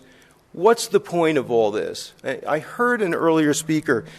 It's always interesting to me when I come to City Council. I've been doing this a long time. You know, communities have a way of sort of articulating things that irritate them as well as make them happy. Mostly you hear irritation. But in the reality, when I hear things like, hey, you don't have a movie theater, you don't have this, you don't have that, what that seems to me, because as I've gotten to know this community, creating a strong core in a downtown is really a way to sort of navigate through this new world of a digital economy where literally everyone can buy anything on a PDA. So the only alternative we can, as an economy, have to offer shoppers and visitors and citizens is what we call sort of a place, not just a space, a place to go to that engages them because they need to make a trip, whether it's medical or government or educational, or because they want to live there, or because they want to play and shop, or because they can just go there in a public living room and be connected on internet and be around other people. It's just a different way. The reason we're seeing shopping centers just essentially evaporate because our large anchors aren't able to compete with the internet, those properties are also looking for a way to become centers and places. Well, downtowns are very much like that. So part of our discussion with you is these tools can help you deliver a sense of place. These tools can help you engender private investment, match it with public investment through the district to create that lifestyle area that millennial and Generation Z renters and owners will want to be in from today, because we have to build these communities of the future, and you can't build them just on suburban shopping centers anymore. So this is really about retooling your community, and in your case, I think you have a very significant opportunity in the Civic Center, which is also bolstered by these particular parcels, which are opportunity zone parcels. So as we close out, the specific recommendation that we're making is that, look, parcel 1A, which is a pretty significant hotel opportunity, and parcel 1B, which is a pretty significant county-owned piece of property, pretty significant mixed-use opportunity, both in the Civic Center area, both done within the same time realm, can start to change the activity level in the Civic Center. Those would be, from our observation, worthwhile opportunities to pursue in the early realm of opportunity zones. We fully expect opportunity zone legislation to be extended over a period of time. And even if it's not, you still have this one-time opportunity to get out there and get these developed. And you can couple them with these tools that we talked about. So these are the two sites. The way that we can engage the private sector is threefold. One, we can package up the site so we can expose it to investment groups, including the adjacent hotel owner investment group. We can do that through an RFQ or an RFP. We want to move quickly because it's OZ money. They don't really lend themselves to competitive programs. They're really just about tax investing, but we can strike a balance. Number two, we can work collaterally to create an EIFD district that would include these properties, because that sends a message to the opportunity zone investors that we're also willing to help, assist, cooperate in the development of this area. And then number three, this is sort of the actual steps, we can also engage the community and other owners that have property in opportunity zones so that they can become educated on how to access the capital market. That tends to be the stumbling block, is accessing the capital market. We keep track of those capital sources. We're in front of them all the time. So as we show up with two real projects that have city cooperation, which gives us an edge in the marketplace, we can also sort of bring others with us that we identify after talking to the community. Santa Ana is a client. Brian and I spent a couple of days meeting with separate owners of properties in the opportunity zone at the behest of the city, and we're already getting those properties out there and matching them with investors. That's sort of the Rubik's Cube you have to go through, because these investors, these property owners, have very good properties that have been elevated in potential return because of this tax statute, the OZ, but they don't have a way to engage the investment community around that particular concept. So in our case, in El Cajon, just wrapping this up, we have to, if you give Graham and the team the green light to move forward on these sites for both the OZ and the EIFD, we would complete our due diligence and solidify the information package around those sites. We would identify any infrastructure that can be brought to support the development of those sites through the EIFD. We start your education and engagement program, and we would continue to explore other sources of economic tools and economic funds that are coming from the governor's office that would induce things like housing or other economic activity. It's just an ongoing sort of holistic approach to targeting private investment dollars and converting it to success in your community. And I'll stop there and answer any questions that you might have. Thank you. Questions? Steve, you want to start?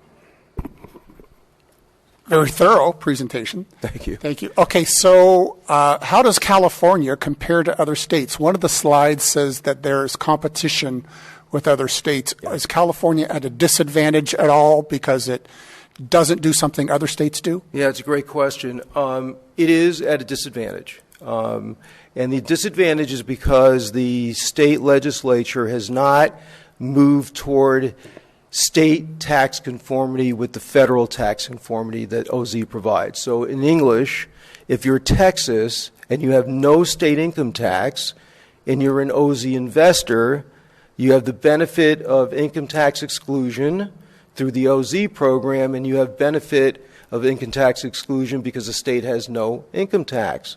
In California, we have the most expensive income tax in the state, in the country, at 13%, 13.3% at your highest bracket. So those investors here, because the legislature does not seem inclined to conform those and give the program the same standing, let's say that New York did. New York also has a high income tax, but they decided to approve conformity. In fact, out of the 50 states, I believe 46 now have tax conformity.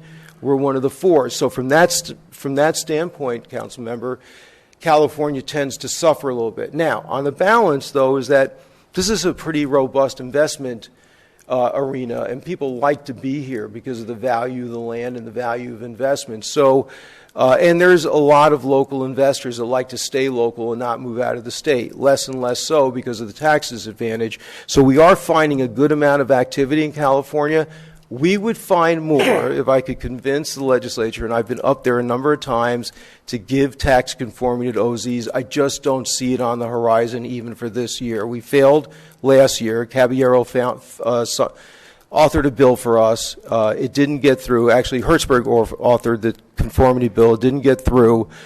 We had put in that the only conformity would come from affordable housing projects and energy-related projects, thinking that if we narrowed it down to those 2 state priorities, that they would at least, enable conformity for those business propositions. It was a no. So that's where we are. So where do we stand in terms, there's 879 opportunity zones in the state. Yes. If we said go, are we kind of at the front edge of this, that there's more opportunity for us, or are we at the back end of, and there's a whole lot of other cities ahead of us that we've got a lot of competition with? Yeah, so it's another good question. I think I would liken this circumstance to a race where the gun got popped early and everyone started running, but no one knew where the finish line was. And so the race kind of stopped, and that's kind of where we are. So we're near the front, not near the end. And the reason I say that is because there have been 3 tax clarifications from the Department of Treasury since the advent of the law in December 2017. And each one of those, the last one being in December, which just closed out for comments in February last month, really added a dimension of understanding as to how, 1, OZ funds could make multiple investments. Number 2, how OZ funds could actually invest in businesses and get through the threshold tests. And so those kinds of clarifications have really helped restart the line, if you will. So I think now the investment community truly understands the nuances of both business and real estate investment, and we have a good chance to be out there in a time when the market has a lot of funds looking for deals and seems to be open-minded to get started on some deals that make sense to them. Quick question. You said this was a 10-year holding period. Yes. Did that 10-year holding period begin in 2017 when the law was passed? Yeah, so the 10-year holding period starts at the date that you book the new investment, as long as that new investment is after December 31, 2017. So, okay. Right? Yeah, so it's easy to jumble all those together, and I probably did that to you. But so if you're post January 1, let's say, 2018, and you make that investment within 6 months, there's some nuances to the 6, could be a little longer, you get the benefit of the program as long as you hold it 10 years. Now, the program sunsets in 2047. So it's not like you have to sell 10 years and a day later. You can hold on for quite a while. And we're already seeing some follow-on legislation that's being introduced at the federal level. So my sense is that if there is success, over the first 5 to 7 years, because this program is not going to unfold that quickly, it's complicated, but it can work. And to the extent that it does, I think we'll see some appetite to continue and expand and do different things with it. It'll evolve, much like enterprise zones did. Yeah. Questions? You mentioned repurposing the Civic Center area. Yes. As part of an opportunity zone. Yes. So what are the next steps on that? I assume that you're going to look at the options, shop it around, come back and give us a proposal. Is that the plan? I think that's right. And the city manager or Vince, you can bail me out if you like, but basically we have a work program that centers on these two sites that we control that have economic viability, so we can start there. And the work program for us is to get those on the market, to form an EIFD around it, to help support the market effort, and then to outreach to the community to see if there's any other OZ deals that make some sense once we start tracking some fund interest for El Cajon. So what's the timeline look like for that? I think it'll take us probably about 4 months to really get the profiles right. Now, not too long, and then the results of that may take time. It's just a matter of, but to get the package out and in front of investment groups. If you would, let us get started, we'd like to get that done in the next 120 days. This is going to take the cooperation of the city, the state, and the county all working in tandem towards a goal. Is that realistic? It is very realistic in the sense that, one, you have to make the goals digestible and you have to make them attractive. It's a little bit like a business plan. You have to go with your best, basically your best business plan to engage a county or a state to get involved with these things. But we've been able to do it in a number of communities, and we continue to have success. Yeah, I guess the reason I say that is, sometimes we've had dealings with, say, like the state, where we have an idea that would benefit them, and obviously would benefit them, but you can't get anybody to even call you back. You can't. Nobody will. But you think it might be different in this respect because of the lure of the opportunity zone, or? Well, I don't think so much that, but honestly, to the extent that if, for example, on this piece of property, if we could we could bring mixed use and actually do some different income categories in that mixed-use project. Now we're furthering a state's motivation. Their goal, yeah. So if you got to sort of their big goals right now are housing and no cars.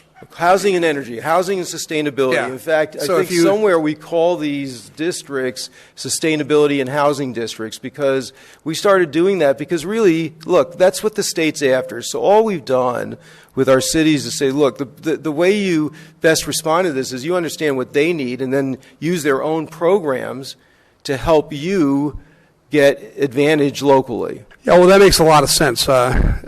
Certainly the state has almost unrealistic ideas of what we can do as far as housing goes, so that would be a help. So right. Great. We just cherry pick it and just move forward to our advantage, and pick the kind of projects that we really want. Yeah. All right. Well, thanks. I appreciate that. More questions? Well, I appreciate all your knowledge. Thank you. It was. Thanks for sitting through that. The test is being passed out, and so thank you for your patience. Appreciate it. Thanks a lot. I appreciate it. So, Mr. Mayor, we don't have a motion on the table, but we're looking for some direction that Mr. DiMaggio and I can continue to work with the Cosmont companies to pursue this. So, let me see if we have any speaker cards on this. I'm guessing we don't, but we don't, sir. Okay, we don't need to close the public hearing. Yeah, I think that this is. Obviously, a great opportunity. I propose that we go ahead and give Graham what he's asked for and direction to go ahead and pursue this process. I agree. That'd be Let's a move second. forward. Yes. So I'll make that a motion, and unless anybody has discussion that they want to. I have a quick comment. Yeah. The property at Magnolia in Maine that's undergoing renovation, if that is able to be included as an eligible project, that would be a poster child for somebody to provide a testimonial about investing in this kind of a project, and it would hit the ground running kind of a thing. So, Mr. Goebel, I think you're right. And I think, in fact, the mayor met with another individual today that could be another poster project. I think they're all over the place. One of the things that I like what Cosmont's recognizes, there's two parcels that, for lack of better words, are pretty sexy to investors. And he talked about it. If we can get some interest there, it gets our foot in the door. We can start marketing maybe some that aren't as interesting, but maybe more viable. So I think that's the intention. Yeah, we met with a property owner today who had an idea about his property, which was probably not a usable idea, but Graham was able to come in and tell him about opportunity zones, and it just opened his eyes to a whole new world of opportunities. So I think you're right. It's not just for this parcel, but we're really blessed that we have this in El Cajon, because there's very few of these in San Diego County. So again, I have a motion on the table. I have a second. No objections. Let's vote. Motion carries by unanimous vote. Thank you, sir. All right, now going on to item 11. Vince, would you like to tell us about the legislative report? Yes, thank you, Mayor and members of council. As you'll see from the report, in just a matter of 6 weeks, beginning in January, we saw over 2,000 bills submitted at the state legislature. They range from silly to absurd and everywhere in between on that range. I've highlighted a couple of them here. I won't go through all of them because it's late and we've been here, but there's a couple of them that I think would be of particular interest. Now, keep in mind that these are just now getting scheduled for committee. So they're likely to be amended, they're likely to be changed, they're likely to look a whole lot different months from now than they do now. But there's a couple of them that could benefit the city, and there's others that are of interest to this council in things that you've considered in the past. For example, AB 1639 requires retailers to use age verification software when selling tobacco and vape products. So this is, no longer do you pass along your fake ID. Your ID has to go through software and it verifies your age. AB 2122 imposes civil penalties of $30,000 per offense for anyone aiding or abetting unlicensed commercial cannabis activity. This is something we've discussed here many times about the participation of a property owner in renting or leasing his building for commercial cannabis activity, and how do we get to that property owner and exact some kind of punishment for doing something that's against the municipal code. So, question, Vince. Yes, absolutely. Is that brought forward by a Democrat or a Republican? It's Rubio. I believe he's a Democrat. And it might pass. It might. And it might. And does the city or the state get the money? $30,000. I don't know yet. I don't know. The state, I can check on that. I appreciate that question, by the way. Another one is SB 793, which prohibits. Now, this is a big deal, and this will probably not move, but it is kind of a big deal, and it's something that has been discussed here before in various ways. Prohibits the sale of flavored tobacco and vape products, includes flavored cigars, hookah, and flavored vape products. So this means everything from pipe tobacco that has flavor to hookah to Swisher Sweets cigars to menthol cigarettes. I mean, it is broad and sweeping. And, I just think there's just too many products and too many interest groups that are going to come after this one. So right. Not optimistic on that one, even though it's got some good intentions. There's another bill, this will be the last one I talk about. There's a number of bills that talk about permit streamlining and coming in and telling the city what to do in terms of density. Right. That we saw last year, and I caution that we would see those again. There's one that changes the way that eliminates the limitation on city authorities. On city authority on how they prescribe payments on public works contracts. That actually would be beneficial to us because we have certain rules and regulations we have to follow when we're paying contractors on public works projects. This would free it up and the contracts would have a little bit more, would be a little bit more liberal in terms of when we would call out when certain payments are made. So that's actually beneficial, but we'll see if it stays in its current form. Other than that, I will continue to submit as part of the mayor's report, the legislative report as changes come through, and then towards the end of the session, I'll do a comprehensive report as I did last year. And I'll happy to answer any questions. Okay, I appreciate that. Were there any speaker cards on this issue? No cards, sir. All right, council, any questions or? No? Looks like not. Let's make a motion. This is an information item only, so we don't need a motion, right? All right. There are no commissioner reports on today's agenda. Item 12 is my activities report as reported. Councilmember Kendrick. As reported. Councilmember McClellan. As reported. Councilmember Goebel. As reported with a request for the council, I would like to take a look at what the city pays in credit card fees per year and to see if there's an opportunity for us to consider treating them the same way our county or the DMV does. In other words, if you pay by credit card, you pay a 2% convenience fee. That way the taxpayers aren't funding somebody's rewards points and things. Would the council support putting that on a future agenda to at least see what kind of dollars we're talking about? That's a great idea. Any objections? Come back within 45 days? I'd recommend that would be okay, and then maybe if the council wanted to direct, that would give us time to adjust our fee schedule that council reviews annually. So if there were any changes, those could be applied to that. Okay, thanks. Deputy Mayor Phil Ortiz. All right, there are no joint council member reports today. There are no general information items for discussion today. Item 17 is a first reading of ordinances to amend Chapter 9.30 related to social host parties, and I'll ask staff to introduce this item. Thank you, Mayor and City Council. This is an item that was discussed some time ago when marijuana became more of an accessible type of product because of medical marijuana laws and then subsequently the legalization of marijuana for adults. And by adults I mean over 21 and older. At that time, and we presently have a social host ordinance that we use from time to time. We haven't used it very often here, but it is a tool to prevent minors from being given access to alcohol and drugs at parties, and it holds the party giver and perhaps even the adult that's in charge of the home responsible for violations. We can prosecute them criminally as well as civilly, but usually a criminal prosecution occurs.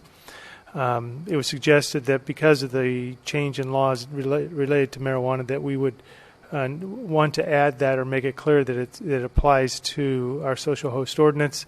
And while we use the term drug and controlled substance in the existing ordinance, it was appropriate for us to refine that a little bit more and provide some more definitions to the chapter dealing with social host violations.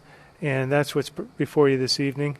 We made changes in about, I think, 5 sections of the chapter, and the proposed ordinance is attached. There's also a copy or an attachment showing the changes that are being proposed in the entire chapter. So those sections that aren't being changed still reflect or you can read it in context.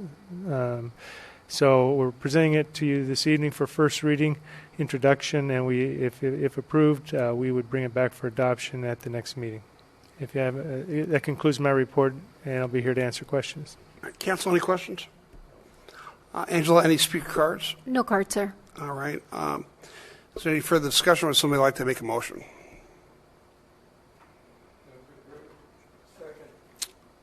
Please vote. Motion carries by unanimous vote. Would And you with read your the ordinance? permission, I'll read the title. An ordinance amending Chapter 9.30 of the El Cajon Municipal Code to include a prohibition of consumption of marijuana by minors at social gatherings. Thank you. All right, there are no second readings of ordinances on today's agenda. We are now at closed session. I will ask our city attorney to recite the title and lead us into closed session. Thank you, Mayor. The City Council is asked to go into closed session on 2 items. The first item, 18, is a conference with real property negotiators pursuant to Government Code Section 54956.8. The property under discussion is 1034 North Magnolia Avenue. The negotiating party is a Crisis House, and the agency's negotiators are the city manager, the assistant city manager, and the city attorney. Under negotiation would be price and terms for lease of all or part of the property. The second item, 19, is a closed session for a conference with legal counsel on existing litigation pursuant to paragraph 1 of subdivision D of Government Code Section 54956.9. The name of the case is Climate Action Campaign versus City of El Cajon. Thank you. Make a motion then to adjourn the closed session. Second. Please vote. Motion carries by unanimous vote.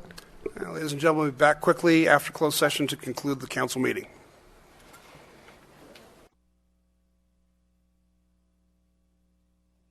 Closed session. Thank you, Mayor. The City Council met in closed session on 2 items as discussed previously. On item 18, direction was given to the city's negotiators, and on item 19, direction was given to the city's legal counsel. Thank you, Mr. Attorney. This brings us to the adjournment of the regular joint meeting of the El Cajon City Council and El Cajon Housing Authority, held this 10th day of March 2020. It is adjourned till Tuesday, March 24th, 2020 at 3 o'clock p.m. Thank you very much, and goodbye.